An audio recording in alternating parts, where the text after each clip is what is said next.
Everything in life is a calculated risk. Sometimes you're rewarded, sometimes you're punished. It all depends how you shuffle the deck and who you're playing against.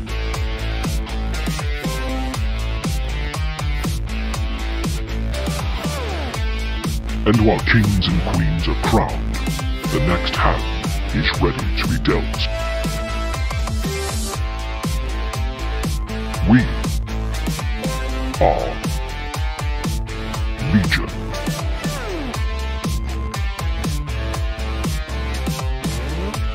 The house doesn't always win. It's time for secrets to unfold. Welcome to Full House.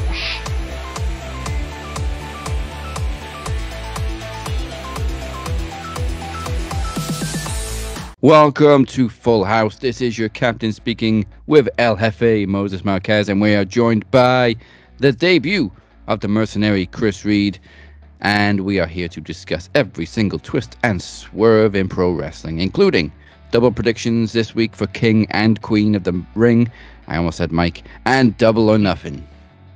I'd say we're already jumping the gun on King of the Mike, but don't worry, that one's coming as well. But also coming up tonight, for in particulars, Cypher and the Phoenix reignite their classic rivalry and promo exhibition. Chad Malcolm must defend the television championship against the captain. We'll see how that one goes. And Chris Reid, my man right here, challenges the Phoenix for the Knowledge Championship in full Trivia Mayhem plus beer. Looks to finally face those bastards with the masks and Anon Mascaras. So make sure you're subscribed right here on the YouTubes. Follow us on SoundCloud, Spotify, whatever it is you got your podcast. And hit us on the beautifully done website, maxwrestlingnet.weebly.com. Got me choked up over my man Beer here, taking down the mass bastards. That's what I'm going to call it. It's cinema. It's the story. Hey, we're not supposed to have fun with the cinema, so you can't say that word. That word is banned. It is banned around here. Well, you see, I didn't notice you was there that whole time. You've grown a beard over time, man. That's how it goes. This motherfucker is almost half a year in the making, so I'm sitting for it. Hey, you and me both, fam. We all are. I mean, you probably had one of the best seats. You've been watching it all unfold before you finally made your debut on the show this week. That is true, actually. I whenever the podcast is uploaded on YouTube, I'm immediately on there. I'm hitting the comments section. I'm listening to you, Beer, Cypher, and all the others, and I'm like, okay, I wonder what kind of shit they are going to immediately talk about. Yes, and speaking of YouTube, before we go any further, we do need to address last week's very successful week, which came completely out of nowhere. I don't know what we did, but thank you very much. Over 1,500 views on YouTube. We showed up to work. Over 1,500 views on YouTube. Incredible. Thank you very much. And we finally passed 500 on subs. So what a week. Hey. Week indeed. Don't let us down this week because it's freaking stacked. And we have a lot to get through. It really is a full house. So before we begin, Full House will continue next week with Cash Out because tonight is so stacked. The World Championship has been moved to main event next week's episode of Max Wrestling. Love it. Wow. With that said, let's get into our first half of predictions for this Saturday's King and Queen of the Ring. I've condensed that into initials, which is Kakota. I know I saw that. I was like, oh, what? It sounds like somewhere in Saudi. Only way it'll probably catch on over there. On. They know exactly what that means. Hey, is he speaking Arabic? No, I'm just condensing shit. So, we have the King of the Ring and the Queen of the Ring finals half set. Obviously, the second semifinals will be tomorrow night on SmackDown. So, kicking it off will be Gunther versus the SmackDown winner, either Randy Orton or Tama Tonga. Tama Tonga, the rabbit dog, doing his best impression of fucking Axel Steel this past week. No, Beavis. Ace Steel. Beavis. Every time I see, I just think of Beavis. Are you threatening me? Exactly. Oh, I God, pee for my bunghole. No, I wasn't gonna say it. Then you said Bungholio. That's right. Beavis and Butthead is underappreciated. You're not wrong. It's how you know we're old. We just dated ourselves. But that's fine. Yes. I will gladly date myself with Beavis and Butthead Back when all day MTV long. played music. Oh yeah. Or Attaboy. just had Beavis and Butthead ripping music. That too. That's good enough for me. So, but actually, you know what, Chris? I want to throw this to you because as an outsider, probably not knowing Tama Tonga from his New Japan run, is it a good push to have him go against Gunther for the final? I said last week, me and Daz were going back last week, thinking that that's the perfect winner right there. It sets up a lovely thing where we get a nice little, I guess, trophy for him, but at the same time, you continue to build this new bloodline. Is Tama Tonga the right move here? Well, I never really seen Tama Tonga do his thing in New Japan. The only time I ever watched New Japan at all is when I used to watch that wrestler Hiroshi Tanahashi. But to simply answer your question, honestly, I could probably see Tama Tonga winning the whole thing. But yet, at the same time, why continue the freaking bloodline story? They should have just ended it at WrestleMania when Reigns finally lost the title. You're not wrong. I mean, that was one of the other fun things we brought up last week, pretty much stating like it's going to be a continuation. Then you allow Roman to come back with the good bloodline, and it's the good universe versus the bad universe because, hey, fucking Marvel's such He's a over giant now. thing. It'll work. And the greatest part about it is it'll work. Whether you're a casual or you're a hardcore, it'll pop you. It doesn't have to last forever, but it'll be a good pop. Yeah. So obviously they got to capitalize now that he's finally over. Yeah, and I kept on bringing this up for I think for 3 years now, that there was supposed to be a match of Roman Reigns versus The Rock at WrestleMania 3 years ago, but for some reason it didn't happen. For what reason, I don't know. I can only assume it's Hollywood. because Hollywood. there you go. Yeah, Hollywood. That's what I was going to say. It's because there was a movie coming up or something. That was during the filming of Black Adam. He was not going to give that one up. Well, of course, freaking DC Comics all over. And look how that movie did. I'll be honest, I still haven't seen it. It's dope. I haven't either. I don't waste your time. I wanted to, and it looked pretty good, but then the reviews all shat all over it, and I was like, I don't know. Maybe I'll wait for it. I think I've got it downloaded. I just haven't watched it. But it's been downloaded for 4 months. Go ahead and delete that thing. I got it on HBO Max, so I'm good. I tell a lie. I've seen one scene, right at the end when Superman shows up. Yep. Ooh. And that's it. Spoiler alert. Henry Cavill. Yeah, who isn't even Superman anymore. Yeah, he was Superman. He's not even the Witcher anymore. No. Oh, God. He's just chilling at home playing Warcraft. Yep. I can see that. I'm interested in how people who haven't seen Tama Tonga before feel about his WWE run, because obviously you and I are familiar with him, Mo. I don't feel like he's been presented the best, especially this past last week when he was just making those weird ass dog sounds. It does you have to understand when we look at Tama Tonga Tongaloa, my first immediate things is you go back to even the pre-Harold May days of New Japan, where these dudes were literally cussing each other out as having a great banger tag team match.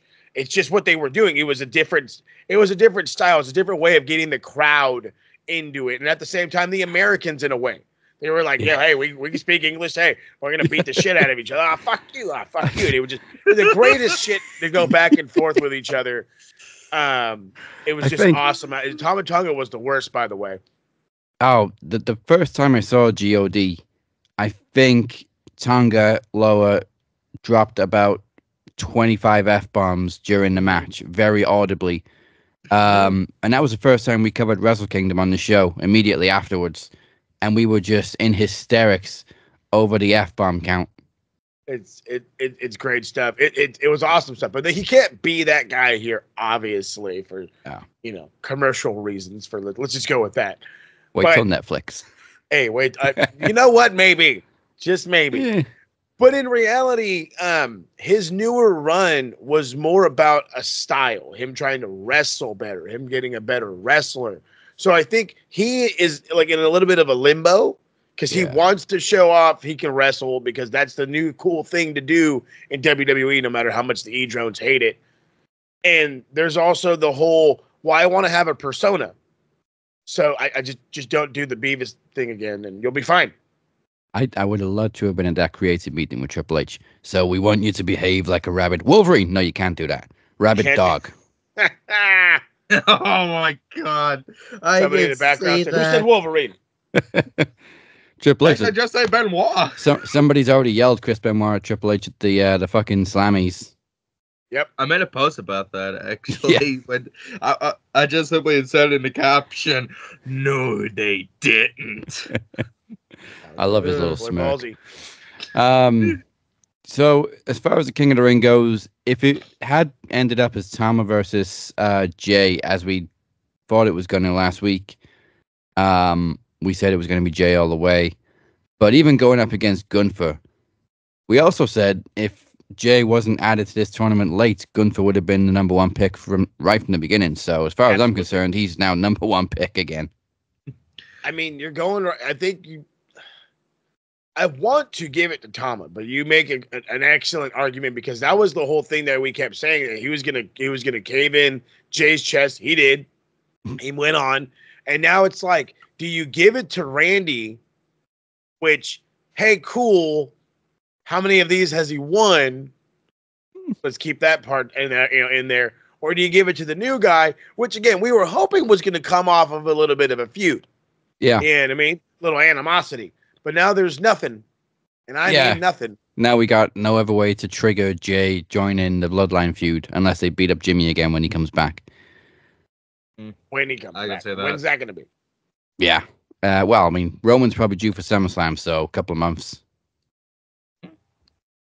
So again, you allow Gunther to rack up some accolades, as the cool people call them, after being the longest reigning IC champ. Now he's going to be King of the Ring, and he can actually probably be one of those guys to use that moniker. He might even wear the crown and King Gunther. That already sounds amazing. That already sounds amazing. Nah, he ain't. He's not wearing no crown. I'm not wearing that stupid shit. He would probably just. I can see Gunther saying, "Here's your fucking Samantha Irvin over here, and King of the Mic winner, King of the Mic." It's so easily done. This is how prestigious King of the Mic has become. Yeah, there you go. You know what it is? King of the Mic rolls off the tongue. King and Queen of the Ring doesn't. Nope. Yeah, it does not. All right, are we all going for Gunther, or are you sticking with Tama, Chris? I want to go with Tama, but my gut's telling me to go with Gunther, so I'm going to give Gunther a whirl.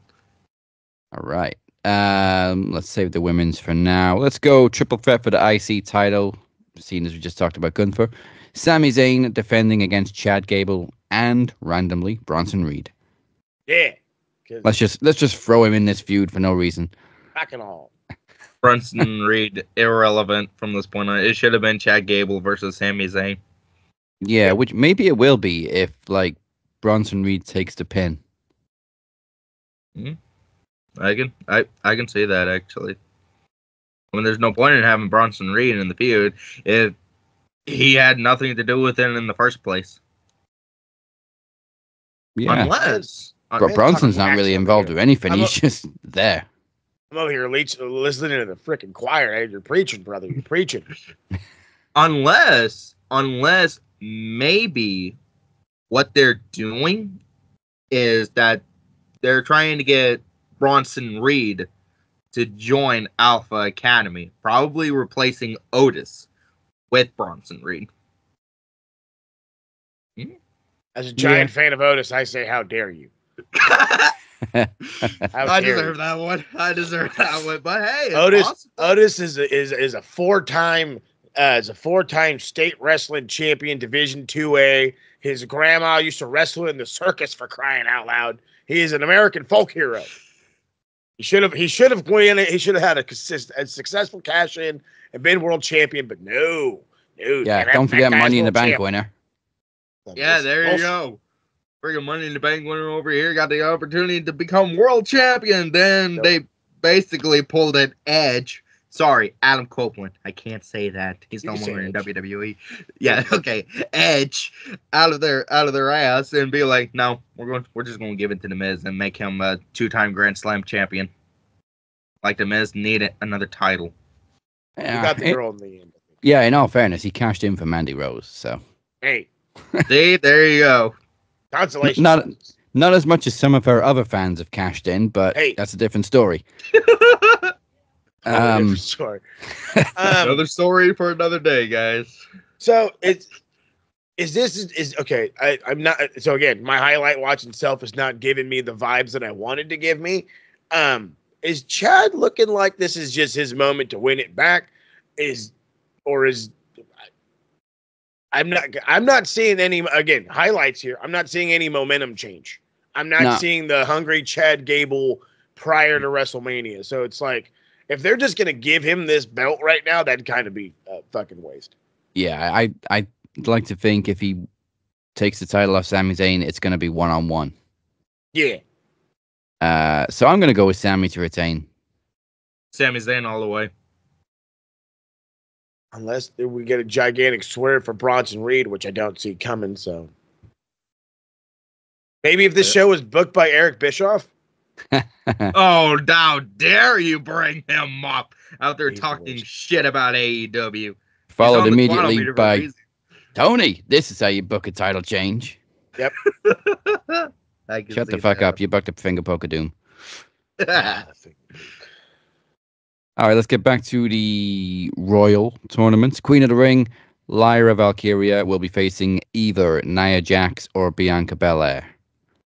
Nia surprised me as well. Actually, that was a fucking stupid move because obviously Nia won by DQ, eliminating Jade. So we could have got Jade versus Bianca, which we expected. And now we get Nia versus Bianca. Which is what we should have got. Yeah. Why would you eliminate Jade from the tournament? Jade Cargill versus Bianca Belair. I made a post about who all we would love to see Jade Cargill go up against.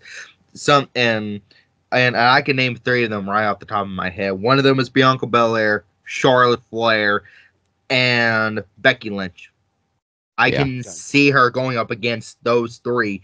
But no, instead, they're just basically, like you said, Moses, throw a swerve at us. Swerve Strickland, if you will, at us and be like, no, we're just going to give Nia Jax the win by DQ. Yeah. I wouldn't call that a swerve. I'd call that a demotion for Nia. For Jade. Poor Jade for no fucking reason. Again, the idea, and I get it, like, yes, they're tag champs, and there's always been, from history, from the 90s even, go back to Hunter's best friend, Sean, there's always been animosity between tag team champions, okay? There's always been it. So I don't understand why you couldn't do it. Oh, hey, the best of it. What was the example I brought up last week? Oh, that's right, the Cruiserweight Classic, Johnny Gargano and Tommaso Ciampa. There's this excellent tag team. Oh, well, I want to be the new Cruiserweight champion. Let's battle it out for the, it was only the first round. But this is a bigger stage. It could have worked out better. Could have made them better as a team. I don't know. It's one of those things, where it makes sense to us, but it don't to them for some dumbass reason. Yeah. And now we're left with I don't think Nia's going to win tomorrow night. So now we're left with either the predictable way of Bianca winning, or they surprise us and give it to a new young star in Lyra Valkyria, who they do seem to be pretty high on. But I can see a Lyra Valkyria going for it. We've already predicted the men's is going to be predictable with Gunther, so would they do the same with the women and go with Bianca? It's in Saudi. True. Remember that. They ain't popping nobody. Oh, right, yeah. Lyra's not winning. Yeah, unless Lyra happened to be born in Saudi Arabia. Like, people when freaking berserk over, Mansoor when he won the Battle Royal. Yeah, there you go, man. Yeah, there you go. He won the Battle Royal when they were in Saudi Arabia, and they went ballistic for Mustafa Ali when he went up against Gunther for the IC title. So, absolutely. Yeah, there you go. So, love their people. Yep, there you go. There you go. Home turf territory. That's what it's all about. Mansoor, man, underrated. I'm just kidding. No, but actually, I enjoyed Mansoor. Every one of his I guess, appearances was always a good one. Oh yeah. So they got to go with the big stars to win. I'm surprised the Royal Prince didn't ask for fucking Trish to be in this tournament. Hey. But all right then, go Bianca. Bianca, yeah. What if he asked for Sunny? Oh God. Nah, you cut him off. She definitely shows too much skin. I was about to say, because he's always asking for like the super old stars, right? So he's probably like, "What about that Sunny girl? Where's she at?" Prison. Prison, fam. Yeah, there you go. I actually saw a meme. What'd she do? Driving offenses. She drives. I actually saw a meme about Sunny. It was this post. This is when Liv Morgan got arrested for possession of synthetic weed, and I found this meme where Bones is over here. I know he's about to die laughing by the time I say this. There was this meme where it said people who they think they're actually writing letters to, and it was a picture of Liv Morgan's mugshot. And next to that is a picture of Sunny, having a phone call. And on the top of that, it says letters that the person actually winded up receiving. Speaking of Liv and weed, I love the picture that just went viral of her. CJ Perry, Lana almost burnt her kitchen down. And you just see Liv looking at it with a blunt in her hand. Oh, fuck it, let it burn. Yeah, you almost burnt the oven. Yeah. All right. Sounds like her. That's gangster shit right there, bro. And that's also going to segue us into the next match. Liv Morgan challenging Becky Lynch for the women's world title. That's shit. Honestly, this is the only title I see changing hands, so go with Liv. I believe it. Yeah, I gotta go with Liv Morgan. I mean, Becky Lynch, she was actually supposed to be on vacation. The reason why the reason why she became women's world champion in the first place is because Rhea Ripley got injured. They never went down to the specific details. I assume it was a separated shoulder or something like that. So I'm sorry to say this, but at the same time, it's the obvious choice, Liv Morgan. Yeah, well, we kind of saw Becky was a transitional champion anyway, which is cool. A lot of people were mad about it. The rest of us saw it for what it was. We saw the bigger picture, so chill the fuck out.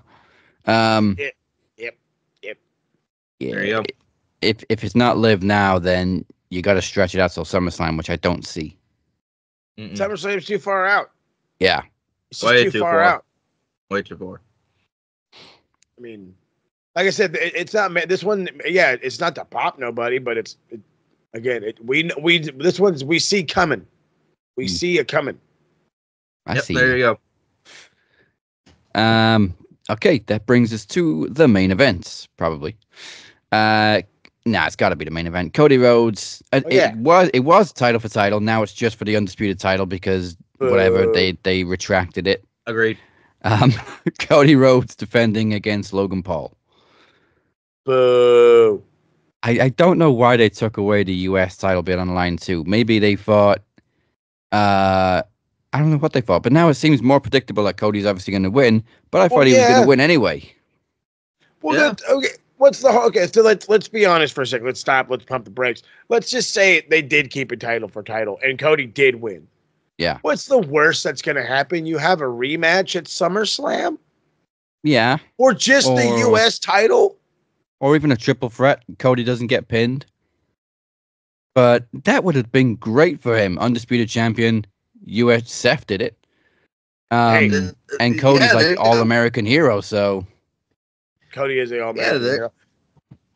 Yeah, there you go. I mean, when they did the match of John Cena versus Seth Rollins for both the WWE and United States Championship, people went fucking ballistic over that stuff.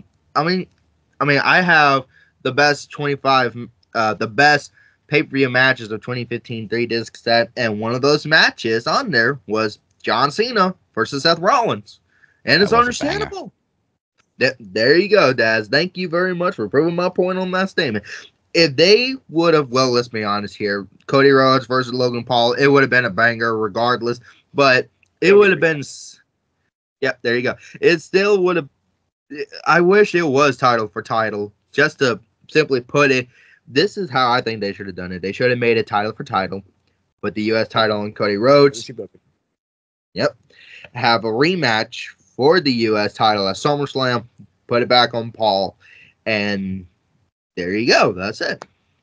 Yeah, because even when Seth won the title for title with Cena, he only had the U.S. title for like a month, I think, if that. Yeah, so what's the damn harm? Cody 2 belts. But actually has a right to it. You want to know what it probably is? I'm sitting here thinking about it. Probably the cost to have that belt desanitized from all the fucking Logan Paul does in it. Probably like, you know what, bro? You can just keep it. You can just go ahead and keep that. Well, they do actually have.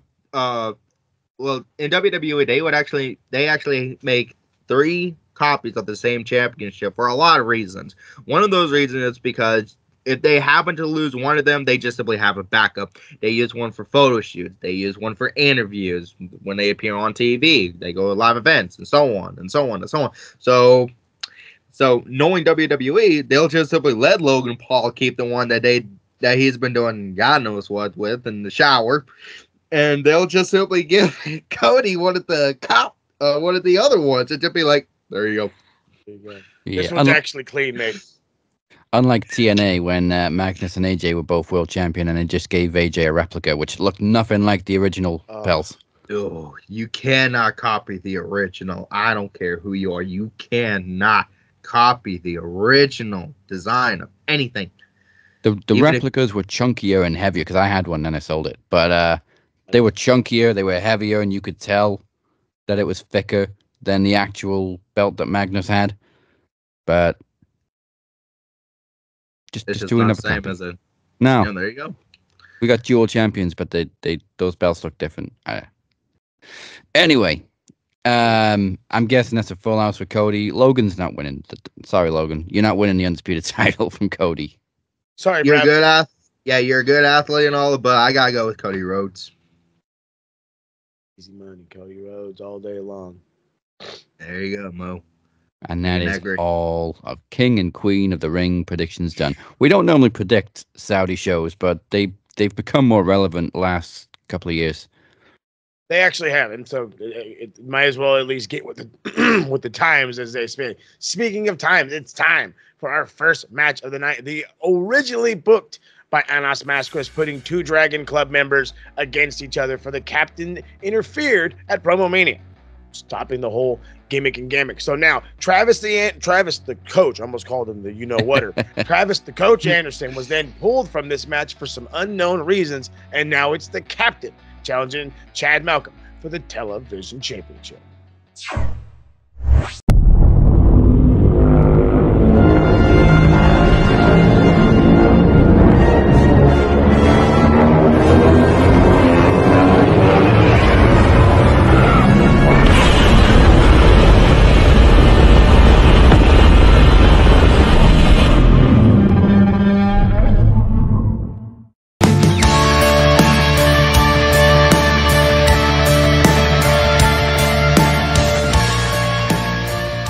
Here we go once again. The television championship is on the line. But this is not the promo I wanted to cut, nor the opponents I wanted to face. But I felt like I had no choice. Travis pulled out for whatever reason. Phoenix is occupied. So that left only me when Chad said it had to be against a fellow Dragon Club member. So hey, we're brothers. But you also know that that title belongs to me. And I will do whatever it takes to get it back. So, Where do we begin? Well, what's interesting about this is that, Chad, you and I have never faced. I faced Travis multiple times before. I've faced Phoenix multiple times before, but I have never faced a lawyer. We did come close, though, a couple of years ago. Remember that?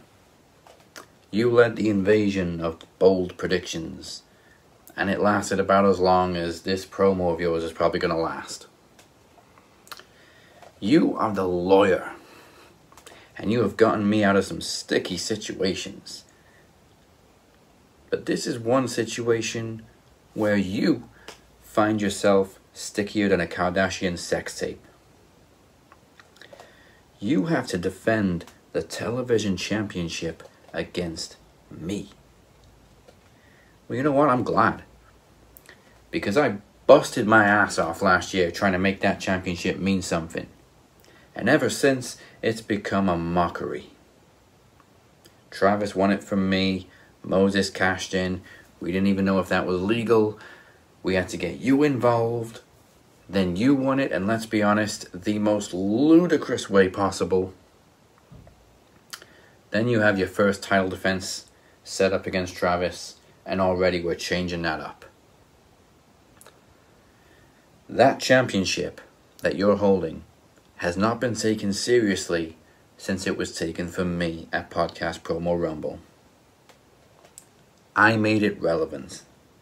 I made it prestigious. I made it the title to fight for.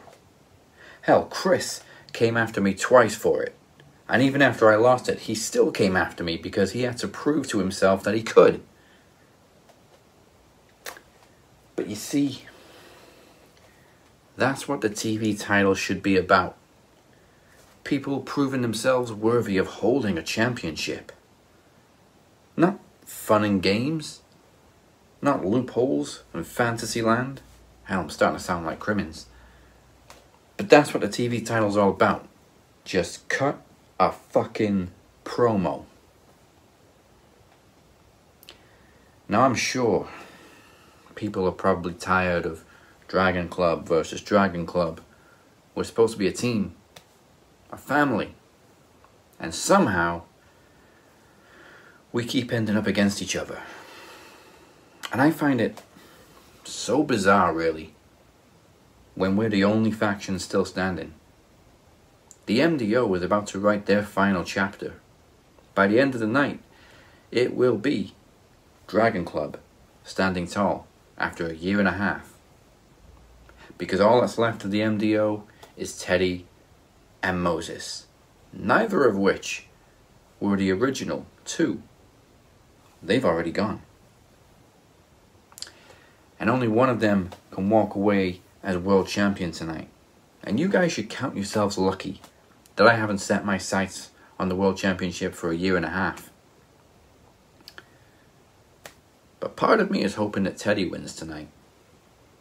Because I would love to be the first ever 3-time world champion. And it's already a race between me, Travis, and Phoenix. We don't need Moses joining that race. But back to the TV title.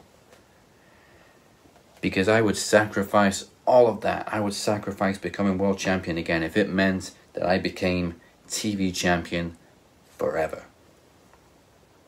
In fact, if I win this time, if I get my baby back, I will legitimately buy a television championship so that nobody ever forgets who Max Wrestling's King of Television is. And Chad, that's a bold prediction.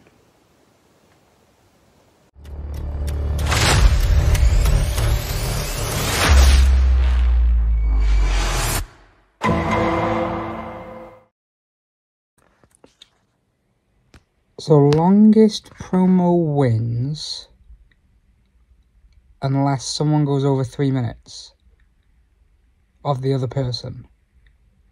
Okay. Let's hope you didn't go longer than 3 minutes and 20 seconds then, eh, Captain?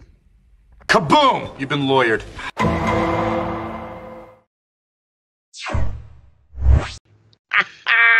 Yes.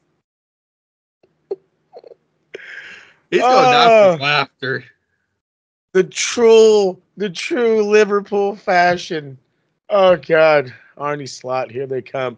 And the results are, ladies and gentlemen, the captain's time, 5 minutes, 5 seconds. And the lawyer, the fucking bastard loopholed it again, comes in at a whopping 20 seconds. So technically, if I'm not mistaken, that means Daz is disqualified. Yep. And the loophole is loopholing. Jesus Christ.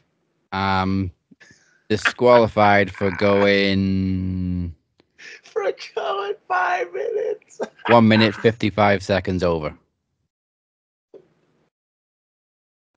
Says he's dying from laughter. Because okay, so you have to understand the reason why I'm just broken right now. I really truly think one of the shortest match prior to this, I think the shortest promo anybody's done since the TV title. I'm going to stick with just that category. Since the TV title has been debuted, I want to say it was like 3 minutes, maybe 3:30. I think was like the shortest around that time. Yeah. And this motherfucker set a new bar in a bad way for the 20-second promo. So now the reality is anybody who's going to go into the TV title matches against this bastard, because that's all I can call him right now, is you now have to anticipate him throwing you a 5-second curveball. You know what? If I'd have gone 2 minutes 40 seconds, I would have won. That's it. Yeah. There you go, man. There you go. That's the whole thing is now you have to be prepared for all of it. You have to be prepared to try to get one in under 3 minutes, but at the same time, you never know. He could all of a sudden pull out a 5-minute guy. He could all of a sudden be that asshole that does the 7-minute promos. I doubt that, but that's the beauty of TV it. rules. You got to predict how long your opponent's going to go, and I should have known Chad was going to lawyer up on this one. Oh, he always boy, does. did he ever. On the bright side, we still have gold in Dragon Club. Well, we're going to have gold either way. But let's see if Phoenix can keep his gold as well. It's time for the Knowledge Championship to be decided. Yep. Quality stuff. Here we goes. Yeah. And First trivia battle. This is why this is too stacked. That's why I'm here. so obviously Phoenix is not with us live. I have asked his questions before the show, so I have his score. Instead of asking the questions twice, I'll just show you Phoenix's answer after each question. Gotcha. So then let's start it out with the fun one, bell to bell. So I'm sure you're aware of this one. I'm going to give you two in this one, Chris Jericho matches. You give me the one that went with the longest time. So this is what we're really not supposed to say this guy's name, but I don't give a damn. So Chris Jericho versus Chris Benoit, the Battle of Chris's in a ladder match of the Royal Rumble 2001. Or is it Chris Jericho versus Shawn Michaels at WrestleMania 19? All right, let's see. Chris Jericho versus Shawn Michaels at WrestleMania 19, or Chris Jericho versus Chris Benoit. Mm-hmm. Royal Rumble. Ladder match. Both. Always bring in the match types. Got it. That was a great ladder match too. Mm-hmm. Oh, I absolutely agree. Maul it around. Think it out. I can see Cypher screaming at me right now if I get this wrong. Here's the funny thing is we say this with every single one of us. There is always some other knowledge competitor who is screaming the answer on the other side. For me, it's probably my tag team partner, Beer. Or Larkin. Larkin's going to know. Larkin would have got it 4 seconds ago. 4 seconds after I asked it. Oh, yeah.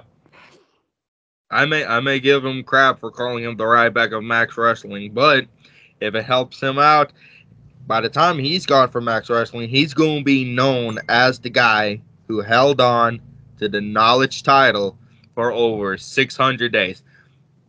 I'm actually willing to go as far as saying, with that being said, he's basically, to an extent, the Gunther of Max Wrestling as well when it comes to that Knowledge title. Oh, yeah, he slaps the shit out of your chest. That's one way of putting it. All right. All right, what do you got for me, Chris?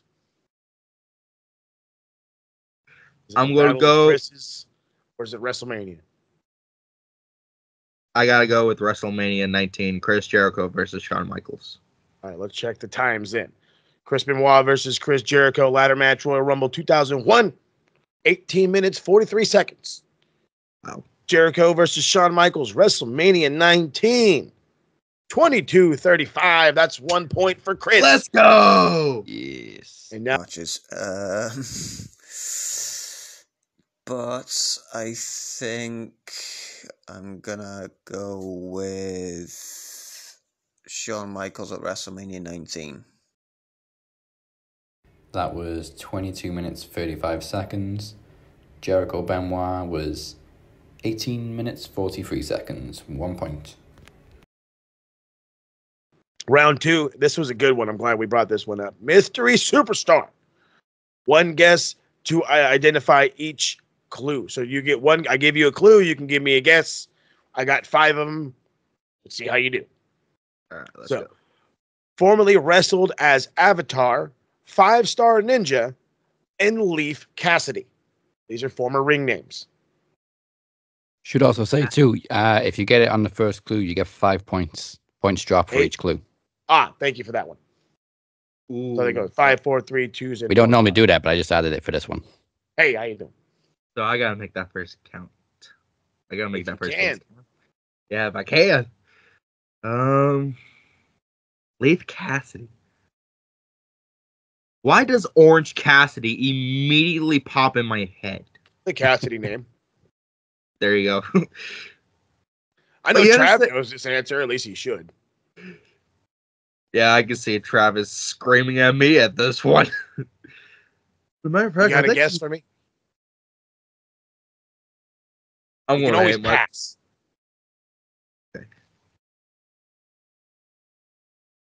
I'm gonna hate myself for this. Orange Cassidy. No. Yeah. But nice try. Nice try. Nice try. Yeah. This one will probably help narrow it down just a little bit. Made their in-ring debut in 1982. Oh God, I was Orange not. Cassidy's not that old, unfortunately. I'll be damned if he is that. I'll be damned though. Okay. Especially when He's another one of our truth childhood heroes. Hey, you're telling me, right?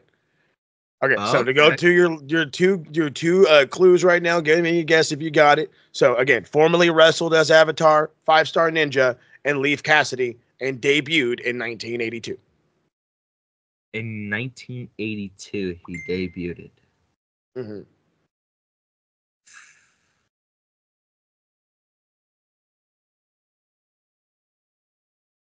Mm, And if you're stuck, you can always pass. We got more clues for you. yeah, I'm gonna have to say pass on that one.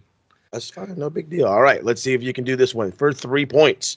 Former WWE Hardcore European and Tag Team Champion. Again, for 3 points. Let's see. Okay, I know Raven was hardcore champion, but he never won the European title. Tag team title, I believe, but it was not in WWE.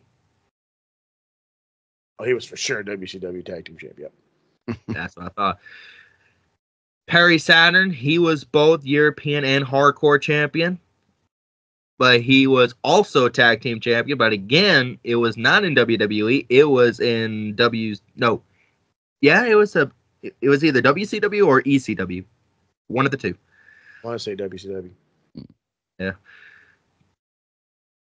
Mick Foley, he's the original Mankind, to be more specific. He's the inaugural hardcore champion. tag team champion as Dude Love, Mankind. But he never won the European Championship. Oof. Alright. Hardcore, European, and tag team champion. It's all under the E banner. All of this under the E banner, too. We got 2 more clues for you if you want to move on. Yeah, I'm going to have to say pass on that one. No biggie. No biggie. Okay. So let's go through the clues as you have set up so far. So, again, formerly wrestled as Avatar, 5-star Ninja, and Leaf Cassidy. Debuted in 1982. Former WWE Hardcore European and Tag Team Champion. Now for 2 points. He also wrestled in ECW and TNA. Retired from full-time wrestling in 2017. Ooh. So I'm getting the ECW part right. All right. He wrestled in ECW and TNA, but retired full-time as a wrestler in 2017. Yep. He's a former hardcore champion, European, and he was tag team. Mm-hmm. Debuted in 1982. God, that's a long-ass time, but that again, there's The Undertaker and Sting. I was born in 89. Made me feel old as fuck. I was Jesus Christ. I was born in 97, so there you go. And he was known as the Avatar and Lee Cassidy. Mm-hmm. Those are 3 of many names he had. Mm-hmm. You're telling me. Fucking hell, he had plenty. I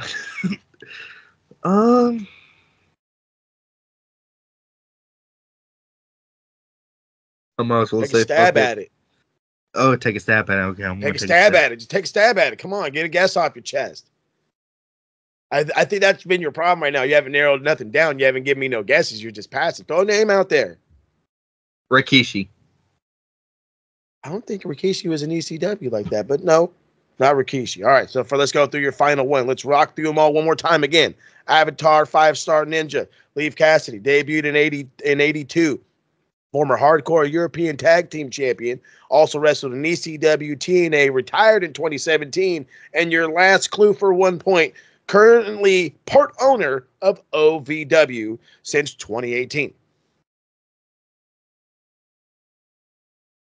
I immediately almost said James Storms, but I know he was in WWE, but he didn't even compete for a title. He only competed in one match in NXT, and then he was gone just like that, which is gone. There you go, just like that. And that was such a waste of time, if you ask me. Yeah. Spending all that money to hire James. Yeah, spending all that money to hire James Storm just for one match, and then he's like, "Nope, I'm going back to TNA." All right. So speaking of the TNA alum, what do we got for a guess? For 1 point, can you get 1 point out of it?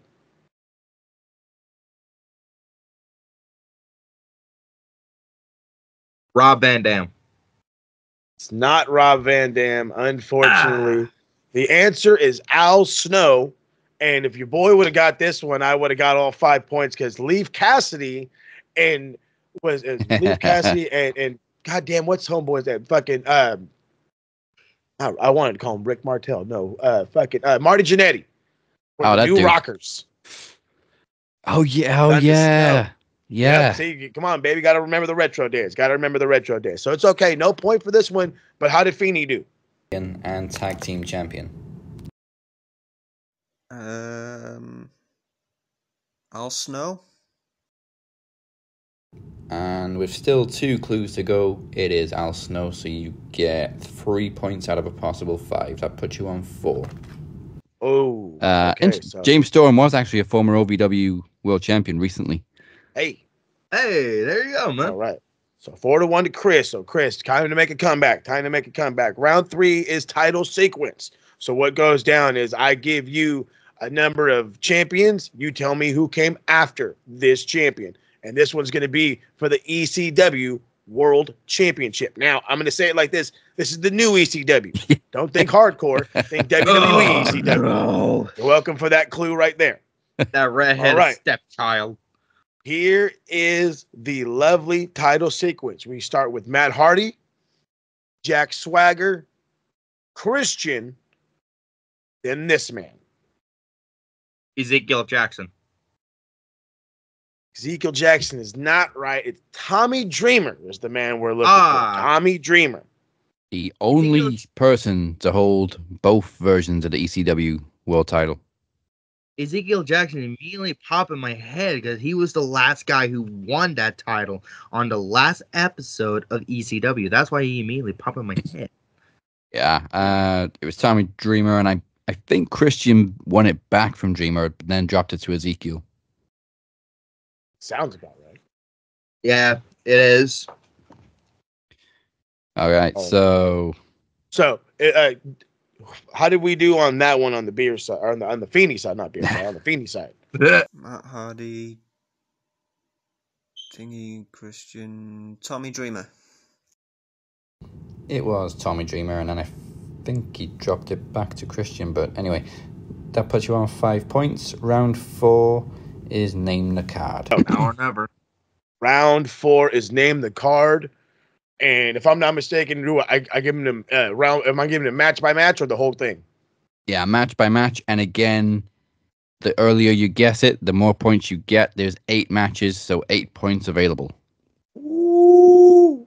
Oh, that's right. And one of them is a dark match. So we always love to throw that one in there. So we'll start with that dark match for all these lovely 8 points. If you can get it, you are the man. Funaki against Simon Dean.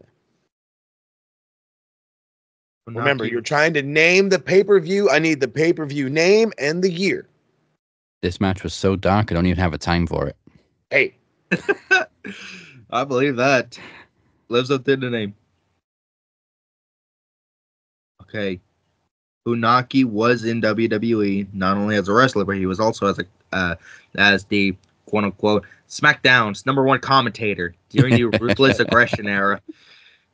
And that was in the mid-2000s. Sorry, Funaki time. Indeed. Take a jab. That's the whole point of this is just whatever you might think. Okay, what kind of pay-per-view would have him on a dark match? Throw me something. Try to think of the years he wrestled. Royal Rumble 2006. No. But I'm going to give you a big old thumbs up on the start. So let's go to the next one. 7 points. Ooh, man, I haven't seen this name in a long time. Paul London and Brian Kendrick versus the Pitbulls, Jamie Noble and Kid Cash. Wow. Okay, this was, by the way, for the tag team championships. Yeah, that's SmackDown tag team all over it. Mm-hmm.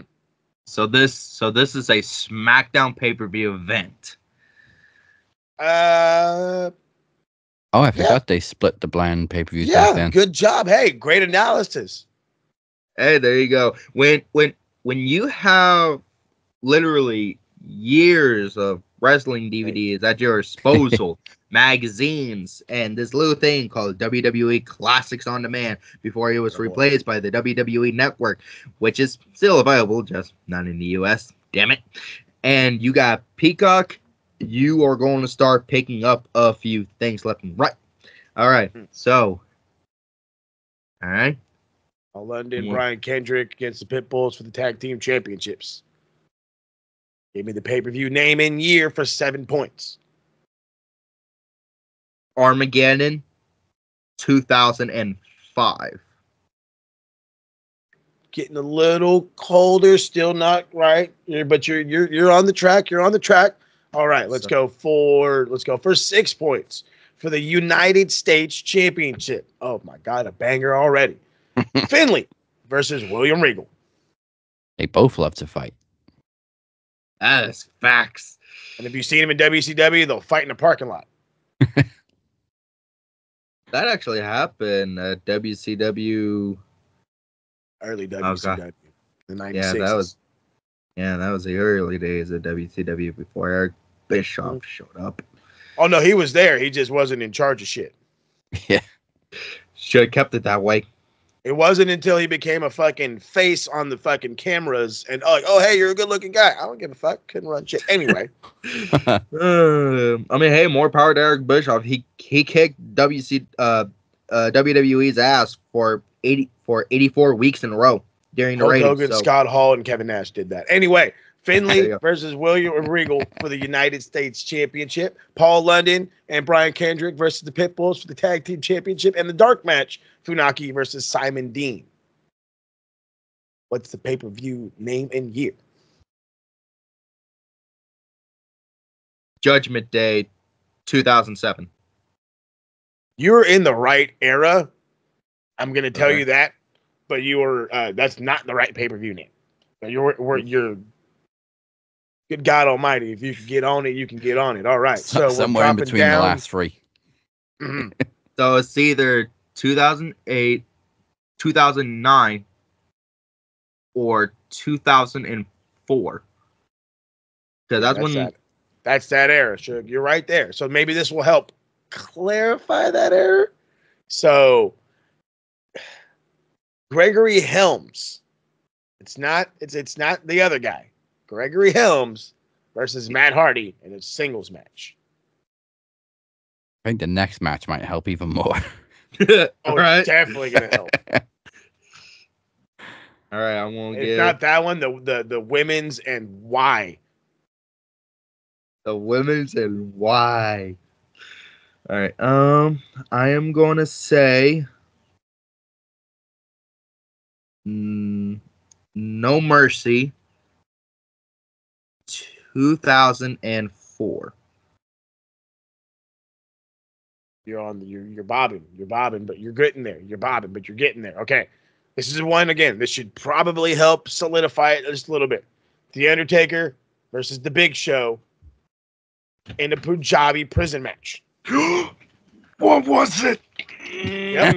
This is everybody's reaction. I promise you. Screaming at me right now. It's like, oh my god, what was There's it? video footage of me, of Travis, of I want to say Phoenix. Everybody Chad, is we've all freaking done this. Everybody is freaking screaming at me right now if I get this wrong. What was it? Mind you, if you get this, it's 4 points. Unforgiven 2007. I'm gonna hate myself. You're moving the needle. That's all That's I a can little give closer than before, though. you. Yeah, I will give you that one. Okay, hopefully this one narrows it down a little bit. Probably not the pay-per-view name, but at least the year. Ashley Okay. Mazzaro, Crystal Marshall, Jillian Hall, and Michelle McCool in a fatal four-way bra and panties match. So again, if that doesn't at least give you the year, I don't know what else to tell you, bro. This is for 3 points. Still puts you right back in it, though. I said 2004. I said 2005. I said 2006, and I said 2007. There's only 2 years that's popping in my head, and that's 2008 and 2009. It has to be one of those two. You may have gotten the year right already. Oh, you have gotten the year right already. So You've it guessed was. the correct year. I will tell you that. So it was 2007. Right? Well, you're not going to really actually tell me if it was or not. Nope. But I know. But That's the beauty of trivia, baby. Unforgiven. No way. Unforgiven never happened in 2009. Or did it? No. Unforgiven 2008. A little colder on the year and even colder on the pay-per-view, but it's all good. It's all good. We move on for 2 points. Mr. Kennedy versus Batista. Just a singles match. Now Kennedy and Batista have actually went at it before. And it was at the Royal Rumble for the World Championship. But Batista never had the world title. At least not yet. I'm going to stab out of it. I am going to say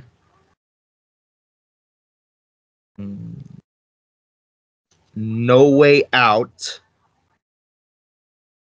2007. You're getting a smidge closer. You're finally getting back on the right track for the last one for a point for the World Heavyweight Championship. King Booker versus Rey Mysterio, who was the champion at the time. Yeah, I was going to say that might help. Mm-hmm. Rey Mysterio was the champion at that time. Yes, sir. Yeah. Rey Mysterio, World Heavyweight Champion. Big gold belt. Yep, before they shrink it down to base Unforgiven. I'm trying to remember all the pay-per-view events, the old ones that used to be SmackDowns. Yeah, you definitely haven't said this one yet. Mm-hmm.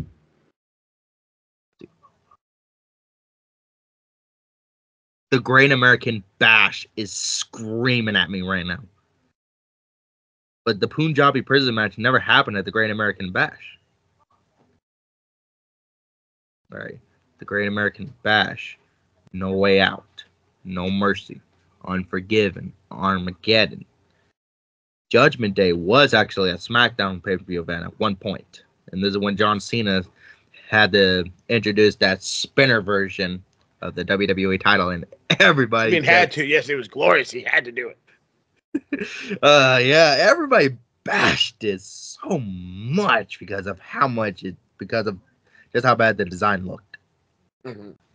I'm gonna go with No Mercy 2006. You got the year right. Oh, Oh, it was 2006. And you were just talking about the one and only pay-per-view you forgot, and it's the Great American Bash. You're not the only one to forget it. I promise you that was one I stumbled and fumbled on myself. 2006 Great American Bash. If you would have got it with the Punjabi prison match, we'd be looking at a 4-6 score right now. Boy almighty, would you be in extra weird contention. But don't trip. How did Feeney do? Let's see how he did. Next match on the main show is Paul London and Brian Kendrick versus the Pitbulls for the WWE Tag Team titles.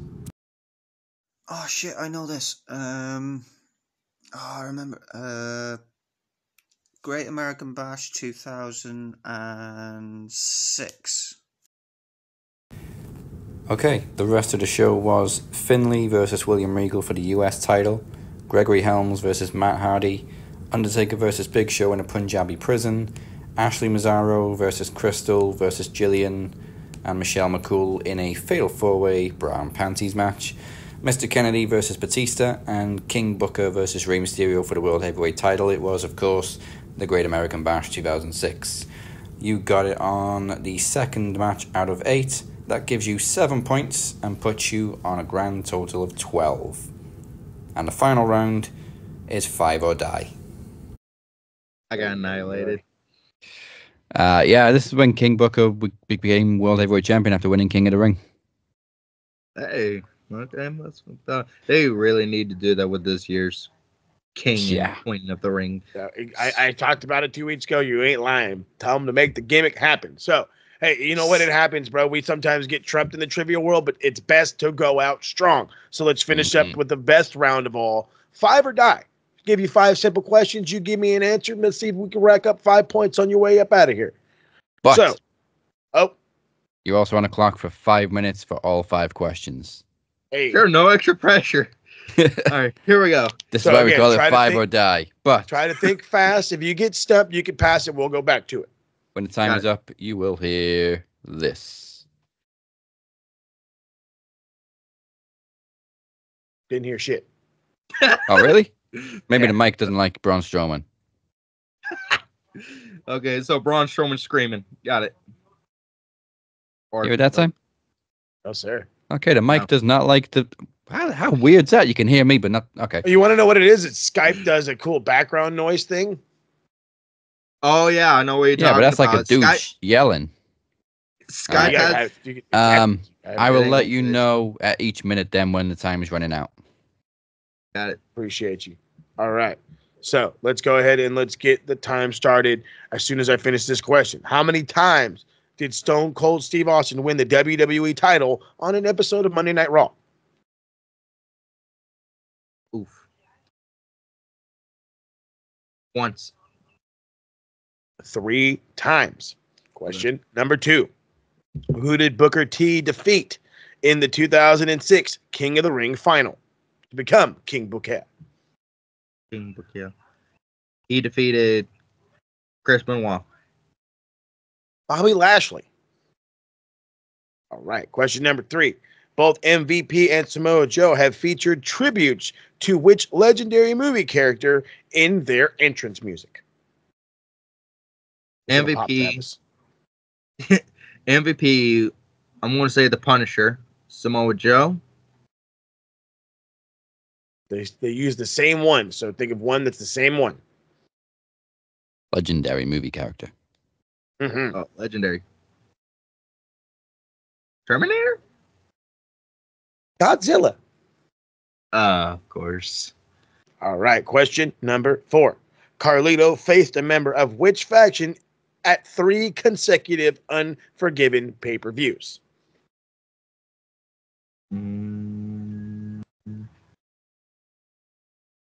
Try to think of when Carlito was going and who was always a faction, but it always pissed people off. You still got 3.5 minutes. Mm-hmm. Just take your time. Take your time. Easier said than done, since I only got 3.5 minutes left. For only 2 questions, though. Mm-hmm. Fair enough. I want to say Blue World Order, but I know that ain't it.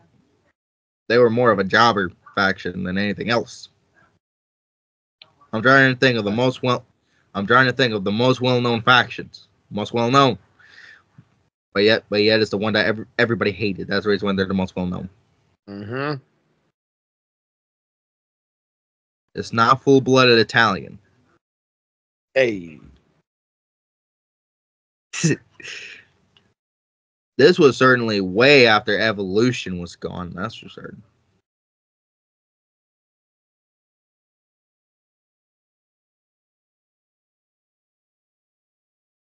I'm gonna say Matt Hardy, that one faction that Matt Hardy was part of when he did the whole Matt Hardy version 1.0 gimmick. What was it called? What this little group was called? Something of magnitude. Magnitude. Yeah, I think that's what it was. Magnitude. Something like that. Well, you actually threw the name out. It was Evolution. So it was Ric Flair in 05, Randy Orton in 06, and Triple H in 07. So, 2 minutes for the last question. 2 minutes for your last question. Take your time. Which WrestleMania, listen to my question, please. Which WrestleMania featured 0 straight traditional singles matches? Which WrestleMania featured 0 single traditional matches? I will tell you this, there is more than one answer. More than one? Wow. And I only need one. But the more you give me, the more points I give you.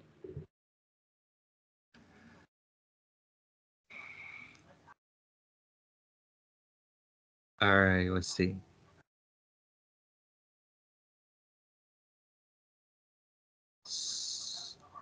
I immediately wanted to say 6 because 6 of those WrestleMania events had the Money in the Bank ladder match, and then there were the brand supremacy. I need the years, though, fam. Oh. I mean, not the years. Which WrestleMania? I mean, like the number. Give me the number. Wait, no, pause. Yeah. Yeah, you can give the year too. 1 minute. There you go. Give me the year of the WrestleMania. That's all. WrestleMania 13, and God, what year was it? WrestleMania 13. I forgot the year. 96, 97, 96. Yeah, 96. I wanted to know. No, 97. No, pause. 13 was 97. Yeah. Is that your final? You want to stick with that? Yeah, I'm gonna stick with it. All right. WrestleMania 16. Year 2000. 3 off.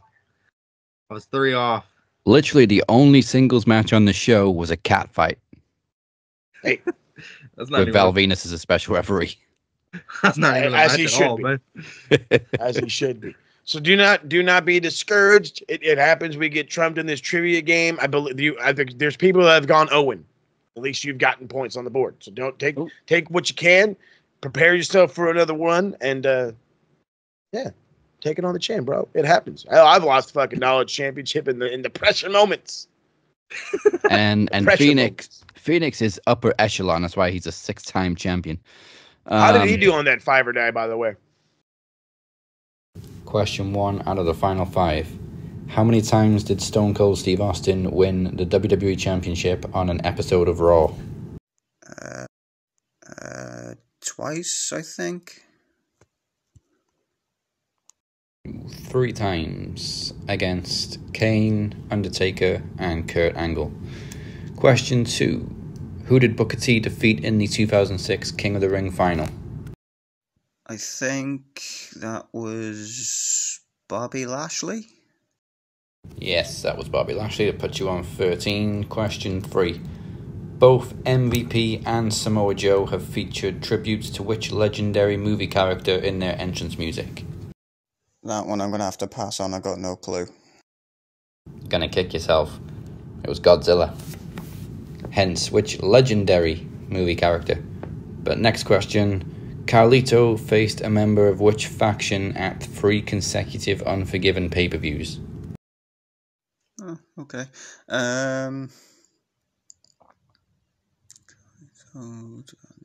Is it Evolution? Carlito faced it Unforgiven 3 years in a row. I'm just thinking Carlito faced Orton in 2006, Triple H 2007. I think he faced Ric Flair at one of them. Yes, it was Evolution. Ric Flair was in 2005. Final question to put you on 15 points. Which WrestleMania featured 0 straight traditional singles matches? Well, that's a thinker. I know 17 had at least one. Is it WrestleMania 16 or WrestleMania 2000? It was WrestleMania 16 in the year 2000. In fact, the only singles match on the whole show was a cat fight with Val Venus as a special referee. Every other match was a multi-person match. So you finish on 15 out of a possible 18. I'm happy with that. Just hope it's enough now. I got annihilated, but hey, that's what makes it fun, ain't it? You learned it. You got what we call in the football world trounced, or in the Prem you got man-citied. Got washed out. I've been washed out by Kenny Keller. He slayed me. That's a bad mofo, that Kenny. Pretty sure I scored 0 too. So at least you got 1. Hey, I'm not complaining.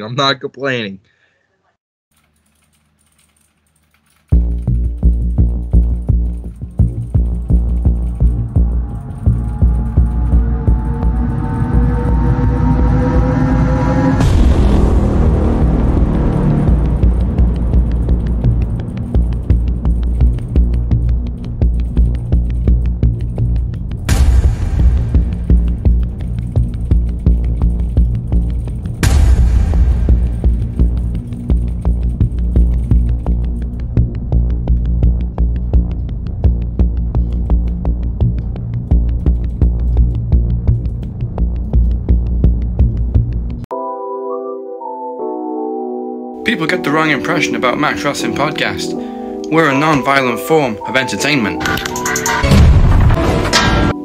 We never use sex to enhance our image. As podcasters, we understand the importance of being positive role models. We're wholesome, family, entertainment.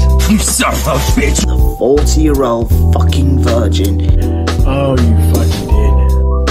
We're trying to make the world a better place for mankind. Max Wrestling has a new attitude. Get it? Then it's probably not for you to get. Welcome back to the Cap and Mo Show. This is your captain speaking. Make sure you are liking and subscribed on YouTube. Follow us everywhere, and for all the information that you need, go to maxwrestlingnet.weebly.com. that's right. Do what Chris did and hit that button right now. Still to come, double or nothing predictions. The world title is on the line next week, so don't trip about that. I know you were probably scratching with anticipation, but instead, we're going to get some revenge for Beer. He finally gets revenge against those masked bastards, Anon Mascaras. But there is no rest for the Phoenix as he switches it up against from trivia to the promo world, and he goes against his old rival, the Cypher.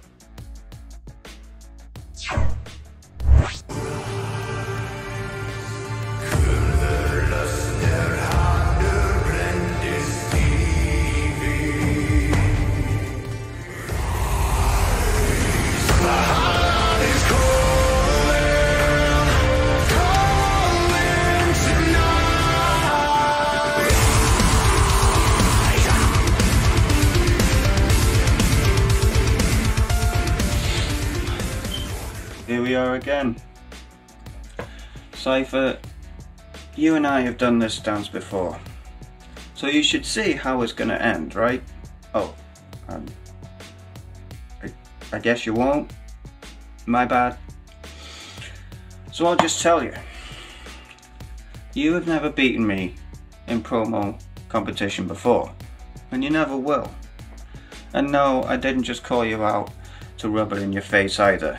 Everyone knows I always stay a couple of weeks behind when I'm watching a podcast. In fact, I think I'm about 3 weeks behind at the time of recording this. I had just listened to Promo Mania Night 2 when I decided to call you out. This has nothing to do with redemption for me, and certainly not for the likes of you. Perhaps I should make my intent more clear.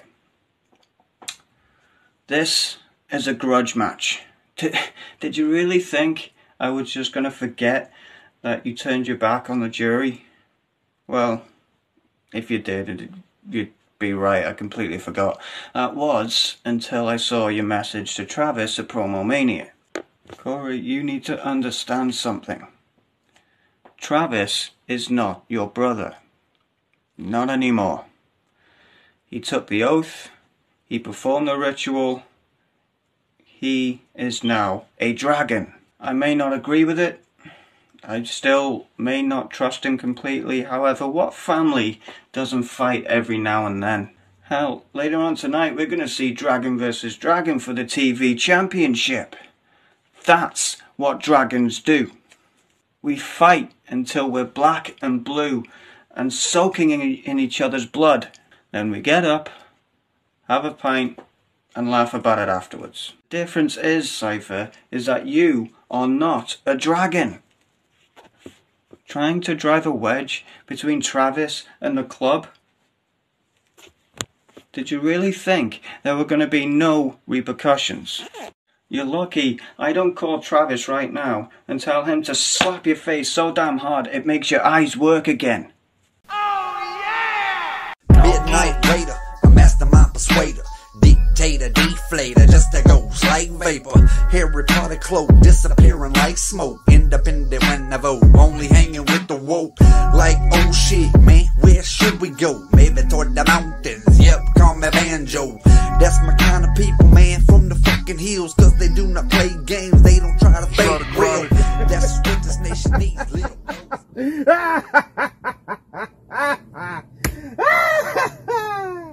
Oh, bravo, Fanny, bravo. Calm down, you wannabe Tweety Bird. Flaming, that is.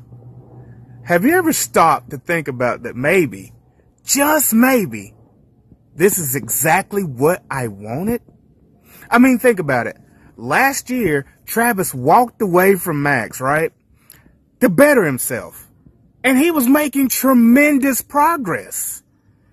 He comes back to the Dragon Club only to be treated like trash. Listen here, Cypher. None of Dragon Club business is any of your concern. Fanny!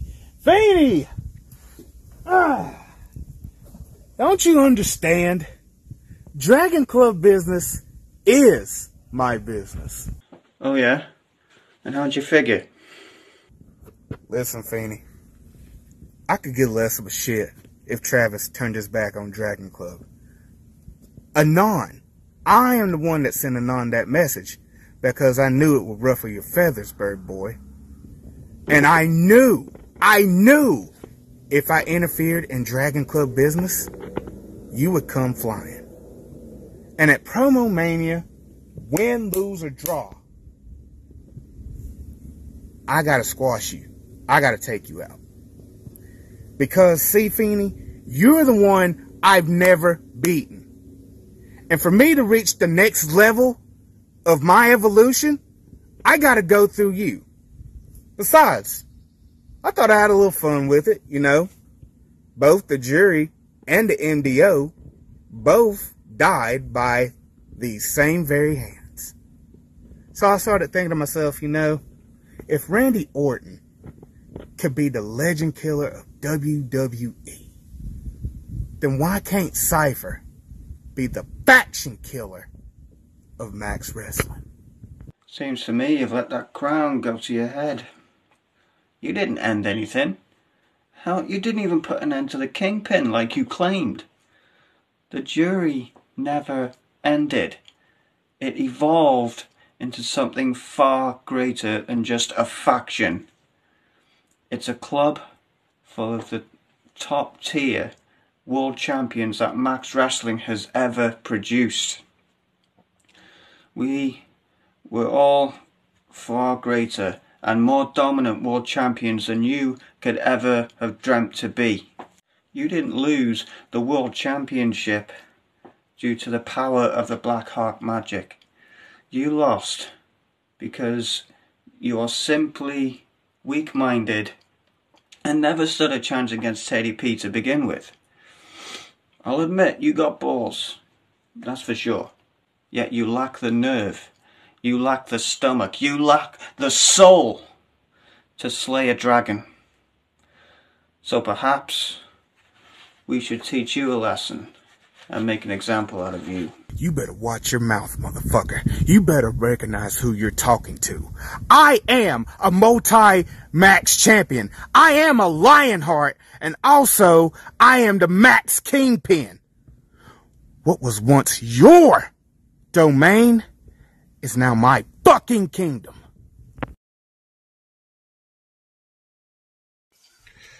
Given my histories and run-in with factions, I know good and damn well Feeney's not gonna do this shit alone. So if Dragon Club wants to fight dirty, I can fight dirty too, cause fuck them. I'm gonna go get me an equalizer for this shit.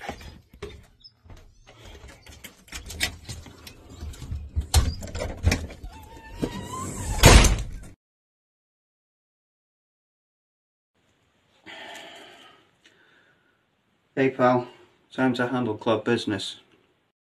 What do you mean you'd rather not? That's not how it works. Go and handle club business. Now. I should have known the Dragon Club was gonna send you. It's not about that. I need a tag team partner.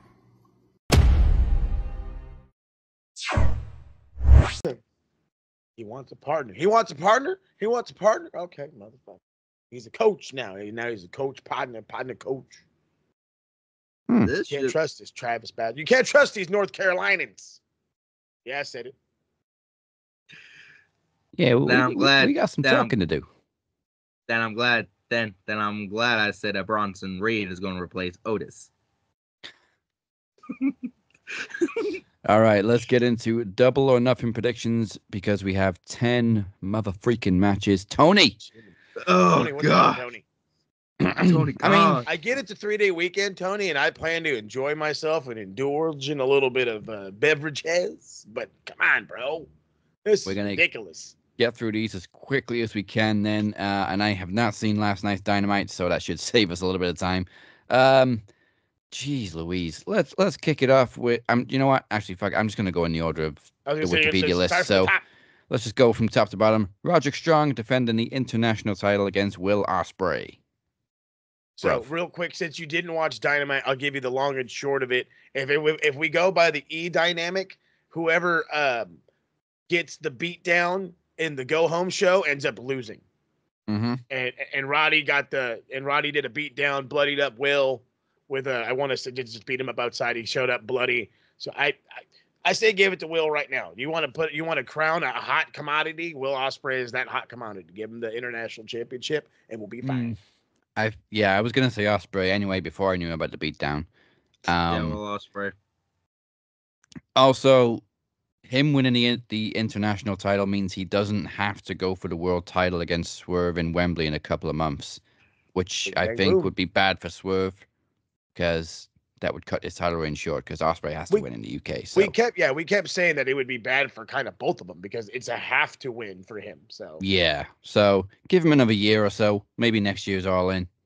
But yeah, go for the international title for now. Oh yeah. All right, what else we got? Number 2, Timeless Toni Storm defending the women's world title against Serena Deeb. The Professor. See, here's my only thing with Serena Deeb. I feel not enough people give a shit about Serena Deeb because especially since she just came back. Yeah. But she's not a comparable opponent to Toni Storm. Plus the numbers game. You got Maria May, you got Luther. Now, I don't know if that means like Deanna's randomly going to get re-involved or whatever have you, but I don't think so. You got Mina Shirakawa too. Oh, that's right. Oh shit. Well, you never know. I still think Serena Deeb's not up to snuff enough. I hate that's kind of funny the way I said it like that. But I don't think she's got it. So I want to stick with Toni Storm for now. I really want to build towards Jamie Hayter. I'm hearing she's ready to go. I'm hearing she's on her comeback. I still wonder where Britt's at. You know, besides filling people's molars and shit, but like, come on, where's Britt? I'm expecting or hoping we see Jamie Hayter versus Toni Storm at All In. So, yeah, keep it on Toni. Mm-hmm. Chris? Yeah, I'm going with Toni Storm on this one because I used to watch her wrestle when she was in WWE, when she was the NXT UK Women's Champion. So, if she can hang on that title, if she can put that title on Death Grip, then I know she could put that AEW Women's World title on Death Grip. Death Grip. Okay. Oh, okay. Speaking of Death Grip. Speaking of people getting bloodied up, Adam Copeland versus Malachi Black for the TNT title in I think first time we've seen it since 2004, barbed wire steel cage. Oof. Excuse me. Outside of the deathmatch promotion, anyway. Yeah, I was just gonna say. I said that's the norm over there. That's the norm. So yeah, I mean, look, dude. I've said it already. I don't hate Adam Copeland, but he has been as boring as can be on AEW television. He's just slowly gotten better, and it's been very, very, very slow. And Malachi has been used and abused and thrown by the wayside. And it is absolutely time to give him something worth a damn, and that's the TNT Championship. I think the worst thing about Cope is they dragged out that feud with Christian so much that people just lost interest. Well, yeah, they dragged it all the way to fucking Toronto. Like, they didn't really need to. Yeah.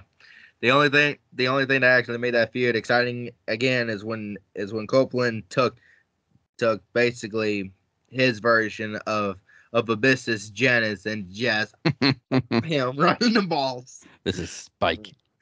Yeah, there you go, Spike. I gotta go with Malachi for this one. I'm sorry, Adam Copeland, you're a legend and all that, but Malachi all the way. Yeah, I mean he's had a decent run as TNT champion. That's the second time.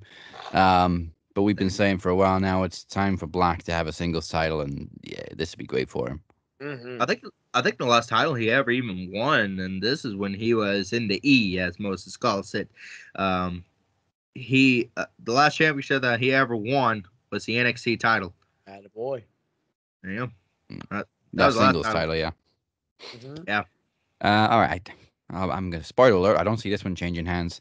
For the IWGP heavyweight title. Oh, wait, it's an eliminator match. It's an eliminator match, yeah. So, no, if Takeshita wins, he gets an IWGP heavyweight title shot. Okay, that kind of changes things a little bit, but not much. Jon Moxley versus Konosuke Takeshita. I'm with you. I feel like it doesn't change too much, but at the same time, being a guy, the idea of drooling over Takeshita in New Japan, because you already know once you go to Japan, everything kind of changes, especially John and his style as well. I would absolutely love to see a rematch in Japan I think that would be fucking killer, and it would help both men get even more over. I don't know when John's due to go back to Japan, though. That's my only harp. So when's their next big show? That was my other thing too. If I'm not mistaken, their next biggest shows are going to be like the best of the Super Juniors and shit. Like that's what June and July. That's what the summer is normally about. It's normally about the juniors, and then we don't even get until the G1. I want to say until July. I want to know. I don't want to say like July or August.